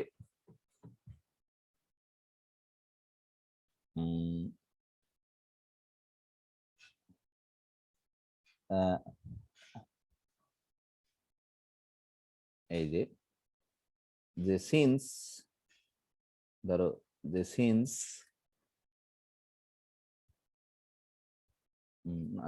একটু আমি ভুল করছি, ধরো এখানে খালি একটা দেখাই, তারপরে এখানে ওই যে যুক্তিটা বোঝা একটু হবে, এখানে একটা বলি খালি, now repeat the process to get, এই একটা পেলাম খালি, হ্যাঁ। তারপরে ধরো এরকম আমরা বলে তারপরে সিমিলার ওয়েতে এরকম করে আমরা বলতে পারি যে ইফ, ধরো যেহেতু আমরা কিন্তু বলছিলাম যে ইফ যদি আর লেস দেন এস, তাহলে ধরো উই গেট, ঠিক আছে, উই গেট কন্টিনিউ ধরো ইন দিস ফ্যাশন, এইভাবে যদি যাই বা উই গেট এইভাবে একই কথা, সমস্যা নেই, এরকম লিখতে হবে কোনো কথা নেই, বইয়ের মতো আমি লিখছি এটা যদি, তাহলে কি হবে বলো দেখি, যদি আর এস বড় হয় তাহলে এরকম, এরপরে এরপরে P3 সমান সমান Q3 হবে, ঠিক আছে। তারপরে তোমার হচ্ছে উই গেট এত, ও এখান থেকে একটু লাইন লিখি যে এন্ড আমরা এখানে পাবো কিন্তু তোমার এই যে P3 ধরো এই যে P3 P4 কেটে যাবে, ডট ডট ডট তোমার PR সমান সমান হচ্ছে তোমার Q3 Q4 ডট ডট ধরো QS, এরকম একটা ক্যান্সেল হয়ে কেটে যাবে। তাহলে এইভাবে যদি অগ্রসর হতে থাকে একবারে তোমার এই PR পর্যন্ত QR পর্যন্ত কেটে যাবে, তাহলে বাম পাশে কত থাকবে বলো দেখি, এই যে P3 PR, যেহেতু এস আমাদের বড় যদি হতো, যে P3 ক্যান্সেল হয়ে যাবে, Q3 ক্যান্সেল হয়ে যাবে, PR ক্যান্সেল হয়ে যাবে, সরি P3 ক্যান্সেল হয়ে যাবে, Q3 P4 ক্যান্সেল হয়ে যাবে, Q4 ক্যান্সেল হয়ে যাবে, PR ক্যান্সেল হয়ে যাবে, QR ক্যান্সেল হয়ে যাবে। যেহেতু এস কিন্তু বড়, আর এর মান যদি 10 হয় তাহলে এখানে তোমার ধরো Q10 পর্যন্ত ক্যান্সেল হবে, তাহলে বাকিগুলো কিন্তু থাকবে, তাই না? তাহলে বাম পাশে কি থাকবে বলো দেখি, বাম পাশে কি বাম থাকবে? পাশে 1 থাকবে স্যার। হ্যাঁ বাম পাশে 1 থাকবে, আর ডান পাশে ধরো কি থাকবে বলো দেখি? স্যার কিউ আর প্লাস 1 থেকে স্যার কিউএস পর্যন্ত। হ্যাঁ কিউ আর প্লাস 1 থেকে শুরু করে এই যে আর প্লাস 2 থেকে, যেহেতু এই যে বড় তোমার এই যে QS পর্যন্ত থাকবে, ঠিক আছে। তাহলে এখন দেখো খেয়াল করে যে আমরা কিন্তু ধরছি এই যে এই কিউ, এগুলো সব কিন্তু প্রাইম নাম্বার ছিল আমাদের, এবং তারা কিন্তু সবাই একের থেকে বড়, কিন্তু এও একের থেকে বড়, এ একের থেকে বড়, এই QS সব কিন্তু একের থেকে বড়, দেখো আমরা যে ফ্যাক্টরাইজ করছিলাম, তাহলে কি কিছু একের থেকে বড় জিনিসের গুণফল কি কখনো এক হতে পারে? না স্যার, তাহলে এই কখনোই যে পারে একটা না। কন্ট্রাডিকশন পেয়ে গেছি। তাহলে আসলে কি কেন কন্ট্রাডিকশন পেলাম? এই যে আর এর থেকে এস কে বড় ধরেই কন্ট্রাডিকশন পাইছি, কিন্তু আমাদের R less than equal to S ছিল, আর এর থেকে এস কে বড় ধরে কন্ট্রাডিকশন পাইছি। আসলে আর আর এস আসলে সমান, বড় হলেই তুমি কন্ট্রাডিকশন পাবা। তা হুইচ ইজ এ কন্ট্রাডিকশন, তাই না? বা অ্যাবসার্ড এরকম লেখে, অ্যাবসার্ড মানে contradiction. Which is a, which is absurd লিখে দিই, অ্যাবসার্ড লিখছে এই যে, বা কন্ট্রাডিকশন যাই লেখো, অ্যাবসার্ড মানে অযৌক্তিক, তাই বললে যে অ্যাবসার্ড। কেন অ্যাবসার্ড? সিন্স ইচ, কারণ হচ্ছে আমাদের ইচ ইস কিউ জে, এটা কিন্তু তোমার গ্রেটার দ্যান ওয়ান। ইস কিউ জে যেহেতু আমাদের গ্রেটার দ্যান ওয়ান ছিল, তাহলে এখান থেকে আমরা বলতে পারি যে হেন্স আসলে আর এর থেকে এস বড় হতে পারে না তোমার, যে হেন্স আর অবশ্যই এস এর সমান। ঠিক আছে, এন্ড আর যদি এস এর সমান হয়ে যায় তাহলে তোমার কি হয়ে যাবে? এই যে ধরো পি ওয়ান সমান সমান এই যে exactly Q one, P two সমান সমান কিউ টু, আর এই যে তোমার ধরো পি আর সমান সমান কিউ আর। আসলে তুমি যে দুটো ভিন্ন ভিন্ন রিপ্রেজেন্টেশন ধরছিলে, আসলে তারা ভিন্ন হতে পারে না, তারা একই জিনিস খালি। তাহলে এই যে এই প্রুফ ইজ কমপ্লিট। ঠিক আছে, হয়তো আমি অনেক সময় নিয়ে করছি, কিন্তু সহজ জিনিস আস্তে আস্তে করছি। The proof is complete. হ্যাঁ, কারো প্রশ্ন আছে কোনো? দ্য প্রুফ ইজ কমপ্লিট, ছোট জিনিস কিন্তু একটু এত আস্তে আস্তে বেশি সময় নিচ্ছে। দি প্রুফ ইজ কমপ্লিট খুবই কি বলে, এলিগ্যান্ট প্রুফ বলে এটা। দি প্রুফ ইজ কমপ্লিট, যদি ধরো আমরা 7-8 থাকতে এই প্রুফ বুঝতে পারতাম, 7-8 জ্ঞানকেই কাজে লাগাইছে almost. The proof is complete. হ্যাঁ, কারো প্রশ্ন আছে কোনো? না স্যার। তাহলে এটা আমরা জাস্ট এর একটা করোলারি আছে, যে আসলে আমরা তো দেখলাম এই যে আসলে কি করলাম, এই যে আমরা কিন্তু তোমার এটাই প্রুভ করছি যে ধরো যে আমরা কথা যে 15 যদি তুমি নাও 3 × 5 আমরা যেটা বলছো, অথবা 5 × 3 তুমি লিখতে পারো, অথবা তুমি যদি ধরো এরকম ঘটনা ঘটতে পারে, তুমি যদি ধরো 8 নাও, ঠিক আছে, ধরো কি হতে পারে এই যে 2 × 2 × 2, তাহলে আসলে কি আমরা একে 2 এর পাওয়ার হিসেবে আমরা লিখতে পারি, তোমার একে আমরা 2 এর পাওয়ার হিসেবে লিখতে পারি আমরা। ঠিক আছে, একে আমরা 2 এর পাওয়ার হিসেবে লিখতে পারি, এই যে 2⁻3। অথবা অনেক বড় বড় সংখ্যা যদি তোমার হয়, এই যে এরকম ধরো এই যে তোমাদের বইয়ে লেখা আছে ধরো 360, একে ধরো এই যে ফ্যাক্টরাইজ করলে তোমার এই যে 2 এরকম 2 আসবে, কয়টা 2 বোধহয় 3টে আসে, আর এটা আছে 5টা আসে ধরো, তাহলে এরকম লিখতে পারি 2⁻3 3 × 5 ধরো এরকম। তাহলে এর জাস্ট একটা ক্যানোনিক্যাল ফর্ম আছে। এটা আমরা যেটা প্রমাণ করলাম সেটা হচ্ছে সিঙ্গেল সিঙ্গেল ফ্যাক্টর যদি আসে, প্রাইম একটা প্রাইম একবারই আসে, এটা একই জিনিস, কিছু না, জাস্ট আমরা করোলারিটা খালি লিখে দিই তোমাদের, যে তোমরা ক্যানোনিক্যাল ফর্ম মাঝে মাঝে যে খালি স্টেট করতে আসে যে ক্যানোনিক্যাল ফর্ম অফ, এটা হচ্ছে fundamental theorem of canonical form, কিন্তু এটা হ্যাঁ করোলারি মানে একই জিনিস, কোনো সমস্যা নেই। করোলারি যে আমি আর লিখলাম যে fundamental theorem of canonical form, যে এনি পজিটিভ ইন্টিজার,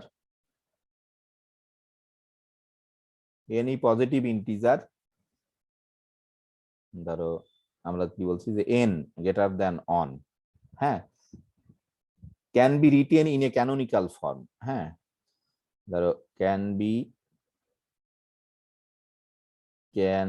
রিটেন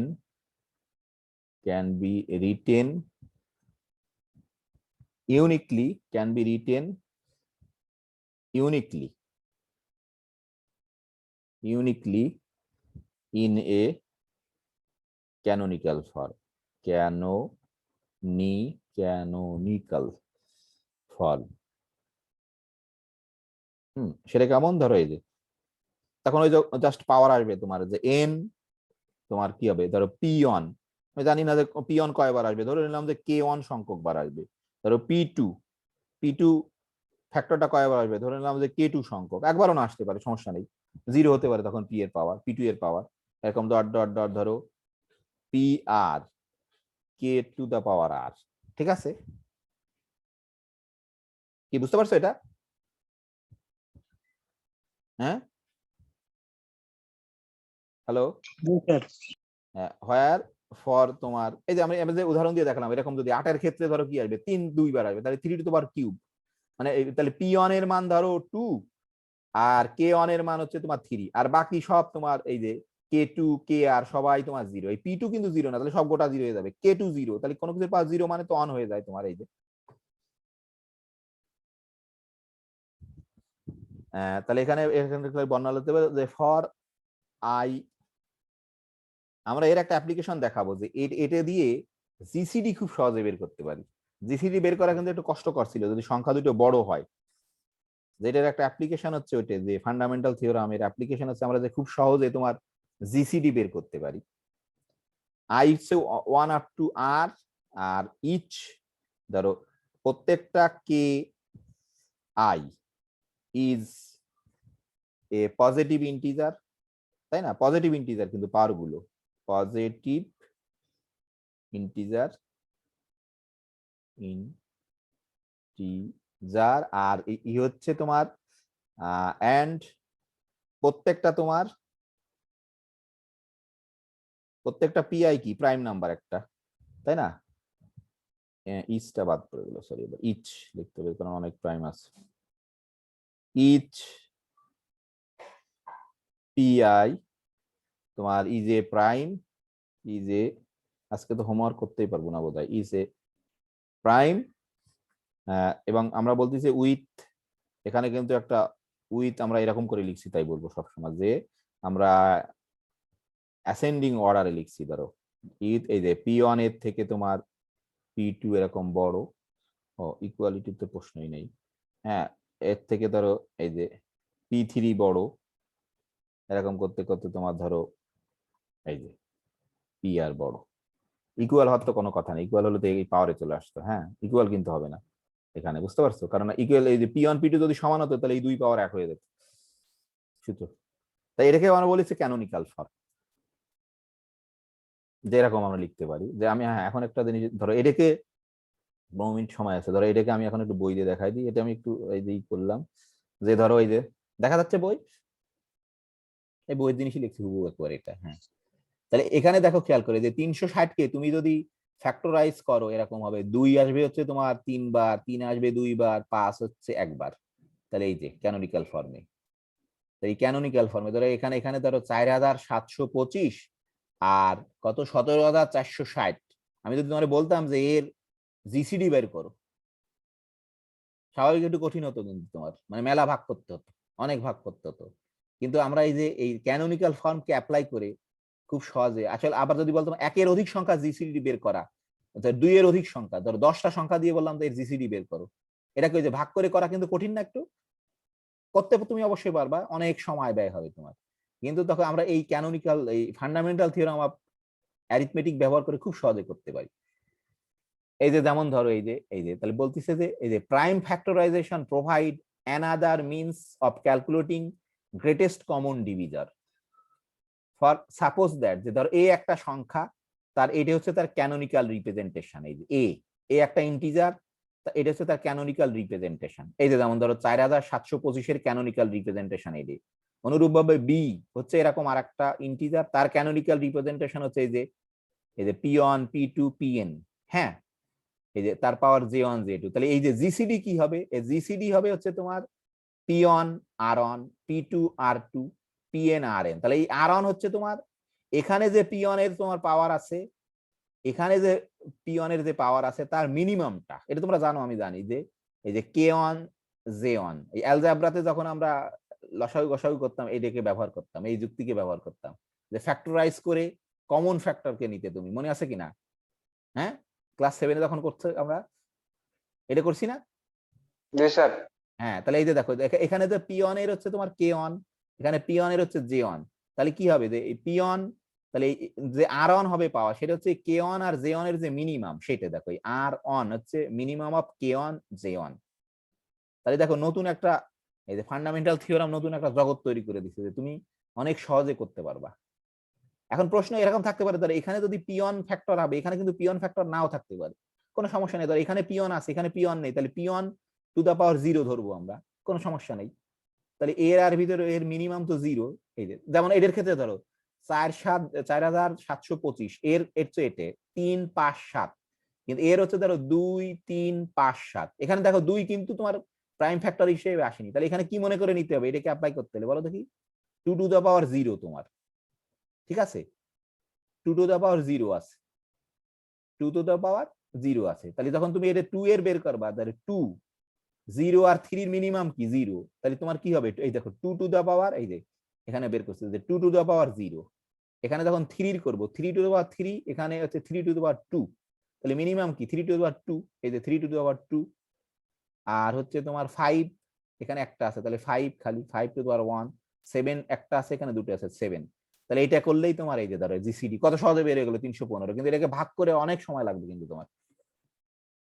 কিন্তু এর ইম্পর্টেন্সই না, এর চেয়ে বড় ইম্পর্টেন্সই তুমি যদি অ্যালজেব্রাতে এই যুক্তিকে ব্যবহার করি আমরা, যে জিওমেট্রির কি বলে যে আমরা যে ছোটবেলার যে ভাগ করে যে জিসিডি, সেটা অ্যালজেব্রাতে বের করা কিন্তু খুব কঠিন। এই যে ফান্ডামেন্টাল থিওরামের যে কনসেপ্ট, দেখো এটাকে তোমাদের যদি মনে পড়ে একটু রিকল করার চেষ্টা করো, আমরা যখন 6, 7 এ বীজগণিতিক রাশির লসাগু গসাগু বের করতাম, বুঝতাম আর না বুঝতাম, ওই যে মানে ধরো এই পাশে যদি দুটো থাকে, ওই একই জিনিস যদি এই পাশে একটা থাকে, তাহলে বলতো স্যার যে একটা নিতে হবে না,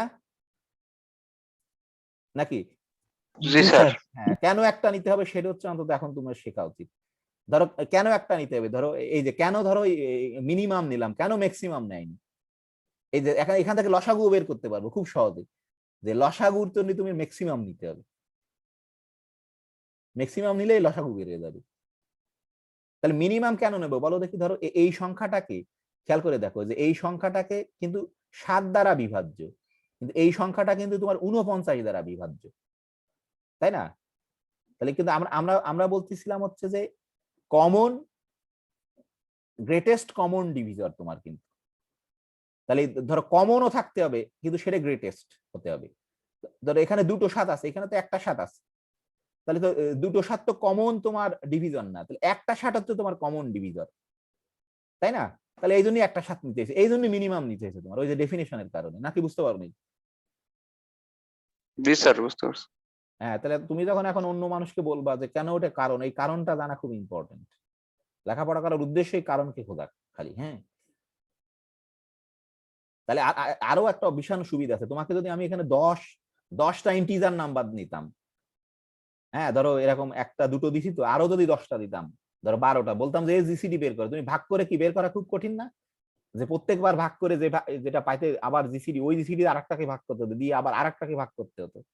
কিন্তু আমরা যদি জাস্ট এই প্রত্যেকটা তোমার প্রাইম ফ্যাক্টরাইজ, এই যে ফ্যাক্টরাইজেশন করে ফেলি, তখন এই যতগুলো থাকুক না কেন তার ভিতরে সবচেয়ে এই যে, যদি ধরো এখানে আরো একটা থাকতো, ধরো সি সমান হচ্ছে ধরো P1, ধরো L1, P2, L2, Pn, Ln, তাহলে তখন কি হতো, P1 হচ্ছে minimum of K1, J1, L1, এই তিনটের ভিতরে যেটা মিনিমাম সেটাই হতো কিন্তু, নাকি বুঝতে পারোনি? হ্যাঁ, বুঝতে পারোনি?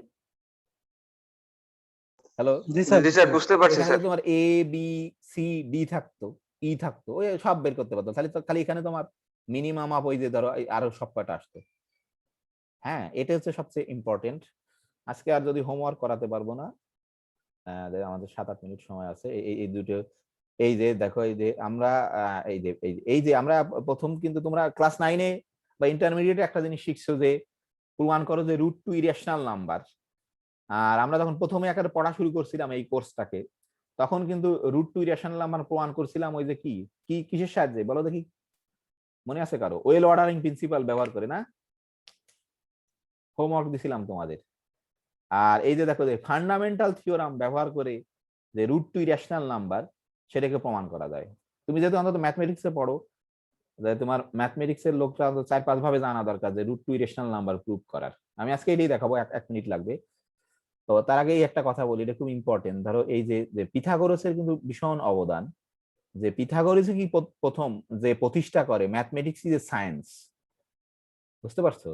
তার আগে কিন্তু ম্যাথমেটিক্স কে দর্শন মনে করতো, ফিলোসফি মনে করতো।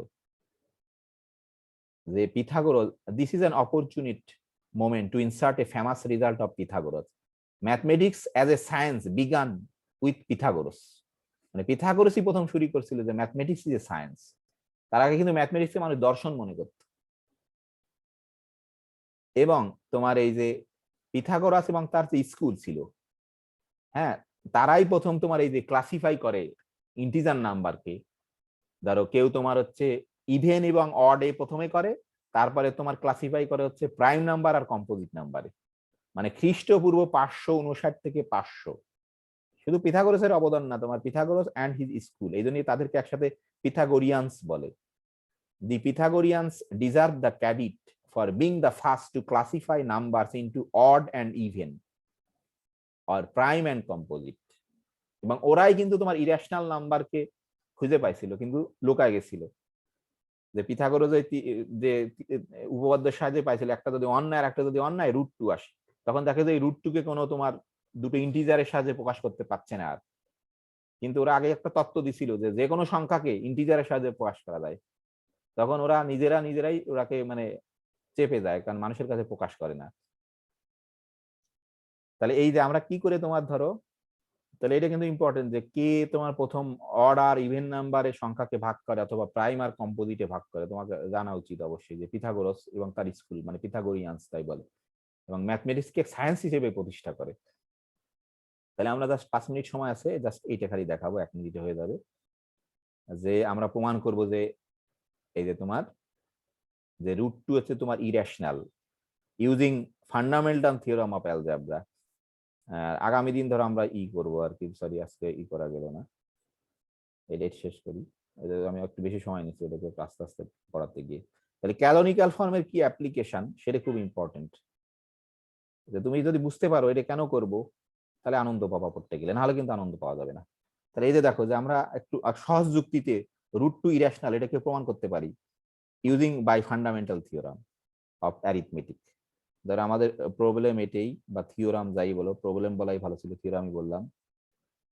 দ্য নাম্বার, ধরো দ্য নাম্বার √2 ইজ ইরেশনাল, সংক্ষেপে লিখি আমি একটু, তোমাকে এটা বুঝতে হবে।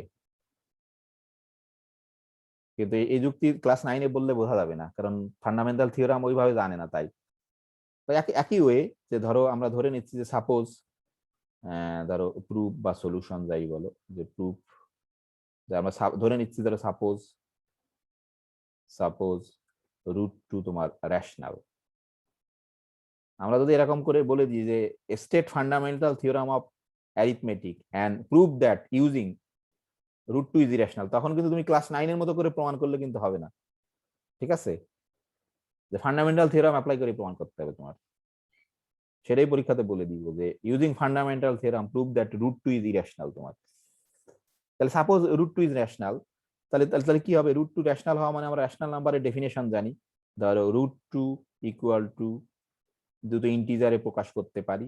এখন এইখানে কিন্তু একটা বলবো যে এই যে √2 কিন্তু দেখো পজিটিভ নাম্বার, তাহলে তুমি এই এ বি কে পজিটিভ ধরতে পারো, অথবা এ বি দুইজনেই তোমার নেগেটিভ। ঠিক আছে? তাহলে আসলে দুইজনে নেগেটিভ হলে তুমি যদি নেগেটিভ নেগেটিভ দিয়ে গুণ করো, সে কিন্তু আবার পজিটিভ হয়ে যায়। আর যেহেতু আমরা সবকিছু পজিটিভ ইন্টিজার নিয়ে ডিল করছি, আমরা ধরে নিই যে অটোমেটিক তোমার নেগেটিভ আছে। হ্যাঁ, তাহলে আমাদের কিন্তু এখানে মানে এই যুক্তি আমরা যদি এ আর বি কে তোমার পজিটিভ ইন্টিজার ধরি, কোনো সমস্যা নেই কিন্তু দেখো, কারণ √2 হচ্ছে তোমার পজিটিভ। বুঝতে পারছো? এখানে কিন্তু এটা এক্সট্রা একটা লজিক অ্যাপ্লাই করছি। আমরা এখানে বলতে পারি যে হোয়ার, দেখো তাহলে আমাদের এই বলে না তোমার লস অফ জেনারেলিটি, মাঝে মাঝে লেখো যে এ বি কে যদি আমরা পজিটিভ ধরি, কোনো জেনারেলিটি লস হবে না আমাদের, কারণ √2 হচ্ছে তোমার পজিটিভ ইন্টিজার। যে হোয়ার এ বি, আমরা কিন্তু এটা পজিটিভ, খালি ইন্টিজার দাবি করিনি, পজিটিভ ইন্টিজার দাবি করছি, যে টিপ পজিটিভ ধরো ইন্টিজার্স, পজিটিভ ইন্টিজার যেই তুমি বলবা তখন সমস্যা নাই, বি কে আর জিরো নন জিরো ধরার দরকার নেই, যেহেতু পজিটিভ মানে বি টা জিরো হতেই পারে না। ঠিক আছে? এন্ড খালি আমরা ধরবো যে এই যে মেইন যে যুক্তিটা, যে জিসিডি অফ এ বি, এটা হচ্ছে তোমার যে GCD of A B equal to তোমার হচ্ছে ধরো 1। ঠিক আছে, এটা হচ্ছে আমাদের মেইন যে GCD of A B equal to 1। এটা আমরা অবশ্যই ধরতে পারি, যে কোনো ইন্টিজার নিয়ে তারা কাটাকাটি করতে পারি, আমরা দেখাইছিলাম স্মলেস্ট ফর্মে নিয়ে চলে আসতে পারি। এটা তোমরা অন্তত ক্লাস 9 কাউকে যদি পড়াও বা তোমাদের ছোট ভাই বোন থাকে, এটা অন্তত বোঝা হবে যে কেন জিসিডি 1 হয়, কেন মনে করতে পারি জিসিডি 1, মানে লঘিষ্ঠ আকারে প্রকাশ করি আমরা ছোটবেলায়। এখানে কারো সমস্যা আছে? কেন এই যে পজিটিভ ইন্টিজার ধরলে কেন কোনো সমস্যা নেই আমাদের? হ্যালো, তাহলে এখান থেকে ধরো আমরা এই যে আসতে পারি, ধরো আমরা এটা আসতে পারি যে একই জিনিস, এই পর্যন্ত একই জিনিস। তোমরা আছো না? সবাই চলে গেছে আবার? হ্যাঁ, প্রায় চলে যাওয়ার মতো অবস্থা। হ্যাঁ, অনেকক্ষণ হয়ে গেছে, সরি। তাহলে এখানে হচ্ছে তোমার ধরো, দীর্ঘক্ষণ ক্লাস হচ্ছে তো স্যার। হ্যাঁ হ্যাঁ হয়ে গেছে, 1 মিনিট হয়েছে আর কি। তা তোমরা তো মজা পাও না, যদিও এই জন্য হয়তো ভালো লাগে না। আমার তো খুবই মজা লাগে আর কি, সেটা হচ্ছে হ্যাঁ, এই যে ধরো আমরা 1 মিনিটে শেষ হয়ে যাবে, সমস্যা নেই, সরি আজকে একটু দেরি হয়ে গেছে। তাহলে আমরা ধরো এরকম লিখতে পারি, বা আসলে এটাকে আমরা একটু এরকম লিখতে পারি, এরকম ইচ্ছা করে লিখি। না ঠিকই ছিল, সমস্যা নেই, ঠিকই ছিল, সরি, দরকার নেই আমাদের। ধরো আমরা এইটা দাবি করলাম, কেউ কি বলতে পারো কিনা যে এই যে দিস ইমপ্লাই, ধরো ধরো আমি একটা লাইন, দিস ইমপ্লাই ইমপ্লাই ধরো দিস ইমপ্লাই আমরা দাবি করলাম যে বি ডিভাইডস, এটা মানো? এটা আমার প্রশ্ন, খালি কে বলতে পারবে? জি স্যার। কেন বলো দেখি, কারণ বলতে হবে। স্যার বি স্কয়ার যদি স্যার এ স্কয়ার কে ডিভাইড করে তাহলে sir B A sir view A square K divide করবে স্যার। না, সেটা প্রমাণ লাগবে, এটা মুখস্থ পড়ছো, এই ক্লাস 9 এর বই প্রমাণ ছিল না? ছিল? আমরা এখানে অন্য যুক্তি দিয়ে বলতে পারি, কে বলতে পারবে? খুব সহজ, 1 সেকেন্ড লাগবে তোমার। বিটা হচ্ছে ইন্টিজার স্যার, টু হ্যাঁ বি, ইন্টু বি। হ্যাঁ বি কিন্তু ইন্টিজার, হ্যাঁ হ্যাঁ হ্যাঁ হ্যাঁ এক্স্যাক্টলি কারেক্ট। হ্যাঁ, ধর আমরা এরকম লিখতে পারি, 2b ইন্টু বি লিখতে পারি না? তাহলে এই যে দেখো, বি যেহেতু ইন্টিজার, তাহলে 2bও কিন্তু ইন্টিজার, তাই না? তাহলে তুমি বির সাথে একটা ইন্টিজারকে গুণ করে এ স্কয়ার পাচ্ছ, তার মানে কি বি তোমার এ স্কয়ারকে ডিভাইডস করে না? বুঝতে পারোনি? ঠিক আছে, হুম, অবশ্যই যুক্তি দিয়ে বলছি, কিন্তু এই জন্য এই লাইনে আমি পরে লিখলাম আর কি। তাহলে এখন ধরো বি এ স্কয়ারকে ডিভাইডস করে, কি সমস্যা আছে কারো নাকি? হ্যাঁ, স্যার আরেকবার বলেন স্যার জিনিসটা। এই শোনো, এটাকে এরকম লিখতে পারি কিনা তাই বলো, 2b ইন্টু বি তো লিখতে পারি, ঠিক আছে? 2b ইন্টু বি তো লিখতে পারি। তাহলে এখন এখানে খেয়াল করে দেখো যে বি, এই বি কিন্তু একটা ইন্টিজার, তাহলে 2bও তো তোমার একটা ইন্টিজার, তাই না? বি তো একটা ইন্টিজার, জি স্যার। তাহলে 2bও একটা ইন্টিজার, তাহলে কি এই বির সঙ্গে কোনো ইন্টিজারকে গুণ করে, ধরো এটাকে তুমি কে ধরলে, 2b সমান কে ইন্টু বি সমান সমান হচ্ছে এ স্কয়ার, তাই না?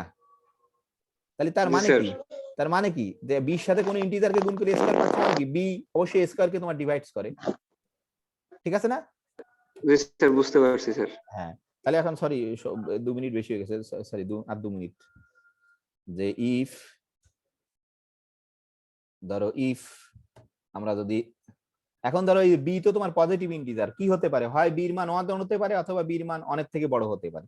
তাহলে এখন দেখো যদি বি যদি অনেক থেকে বড় হয়, হ্যাঁ দেখো বি যদি অনেক থেকে বড় হয়, দেন ধরো ফান্ডামেন্টাল, সংক্ষেপে লিখলাম, তোমরা fundamental fundamental fundamental theorem theorem of arithmetic, তোমরা বানানটা নাম জানো, এটা ঠিক করে নিয়ে যায়, ফান্ডামেন্টাল থিওরাম অফ অ্যারিথমেটিক। হ্যাঁ, এটা কি বলে তোমার, বা যে আমরা এখন বলতে পারি যে দেয়ার এক্সিস্ট এ প্রাইম, কিন্তু দেখো দেয়ার এক্সিস্ট এ, এই যে কোথায় অ্যাপ্লাই করছি, যে there exist a prime P, there exist a prime P, ঠিক আছে, যে সাজ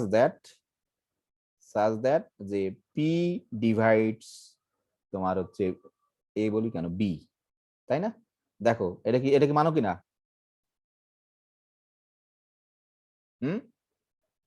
দেয়ার এক্সিস্ট এ প্রাইম পি, কারণ বি যদি একের থেকে বড় হয়, মানে বি একের থেকে বড় প্রাইম নাম্বার অথবা কম্পোজিট নাম্বার, যাই হোক, যা হোক না কেন, তারা কিন্তু আমরা তোমার এই যে কি প্রাইমের প্রোডাক্ট আকারে লিখতে পারি, বলছিলাম না?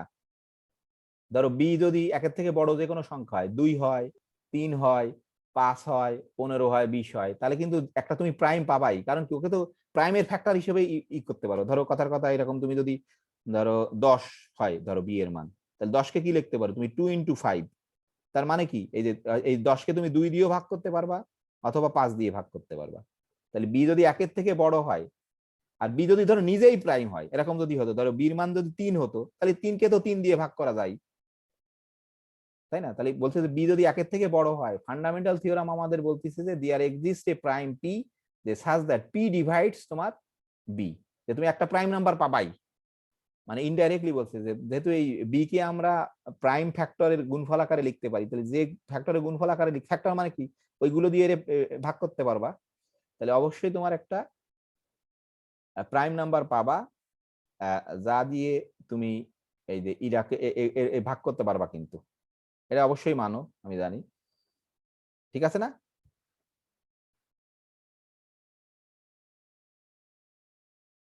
এই যে এটা অবশ্যই মানো যে একটা প্রাইম নাম্বার আছে, বি যদি একের থেকে বড় হয়, যে একটা প্রাইম নাম্বার আছে যা দিয়ে তুমি এটাকে ভাগ করতে পারো।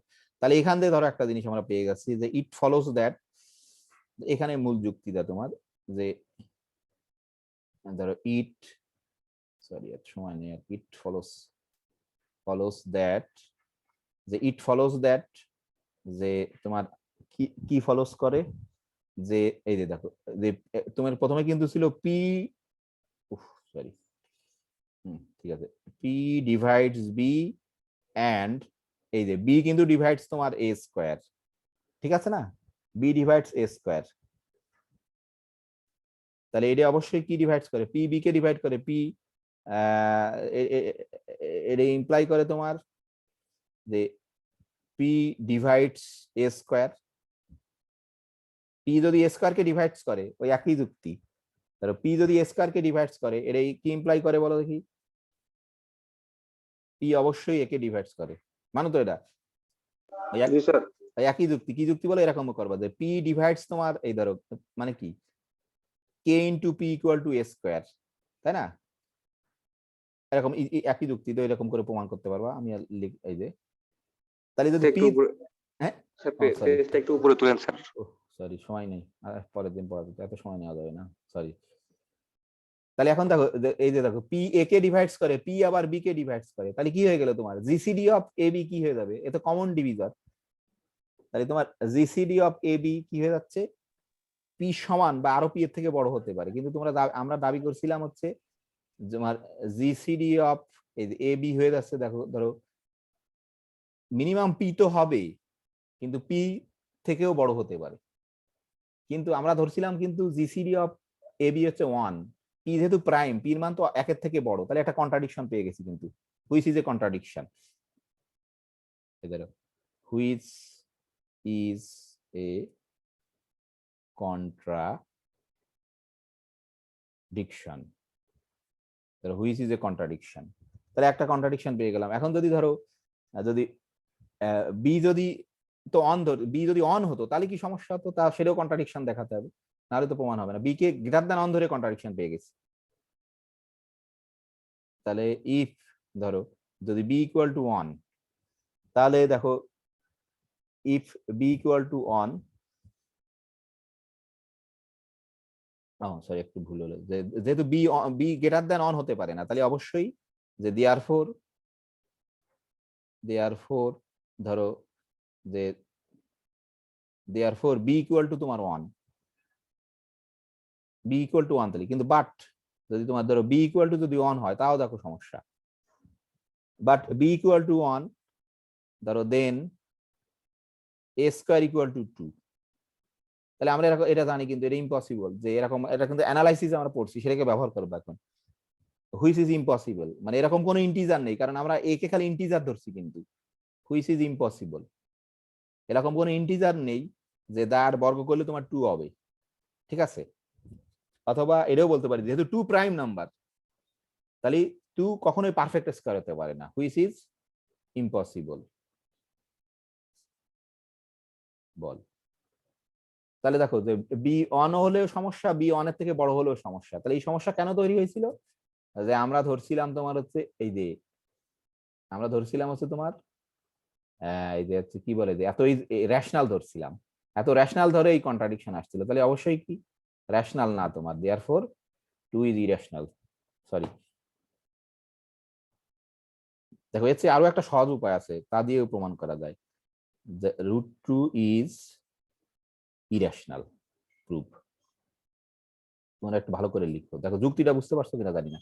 এটা কিন্তু মেইন যুক্তি, এটা যেহেতু 2 প্রাইম নাম্বার আমরা জানি একটা প্রাইম নাম্বার কখনোই কোনো পারফেক্ট স্কয়ার হতে পারে না, কিন্তু কারণ পারফেক্ট স্কয়ার হয় মানে কিন্তু তাহলে এর ফ্যাক্টর হবে তোমার এ, কিন্তু সেটা তো সম্ভব না, এর ফ্যাক্টর খালি 1 আর 2 তোমার। সরি, সময় একটু বেশি নিয়ে ফেলছি, 10 মিনিট বেশি হয়ে গেছে। আর এই দেখো দেখো এই আরেকটা ওয়ে আছে, খুব সহজে আরেকটা ওয়েতে প্রমাণ করা আছে, ফান্ডামেন্টাল থিওরাম অ্যাপ্লাই করিনি, যে আরেকটা কন্ট্রাডিকশন দেখাচ্ছে, তোমরা এটা দেখো নিজেরা। আরে আজকে হোমওয়ার্ক গুলো করাতে পারলাম না, আগামী দিন আমরা করবো। আর যদি অন্য একটা দুই একটা হোমওয়ার্ক দেওয়া যায় সমস্যা নেই।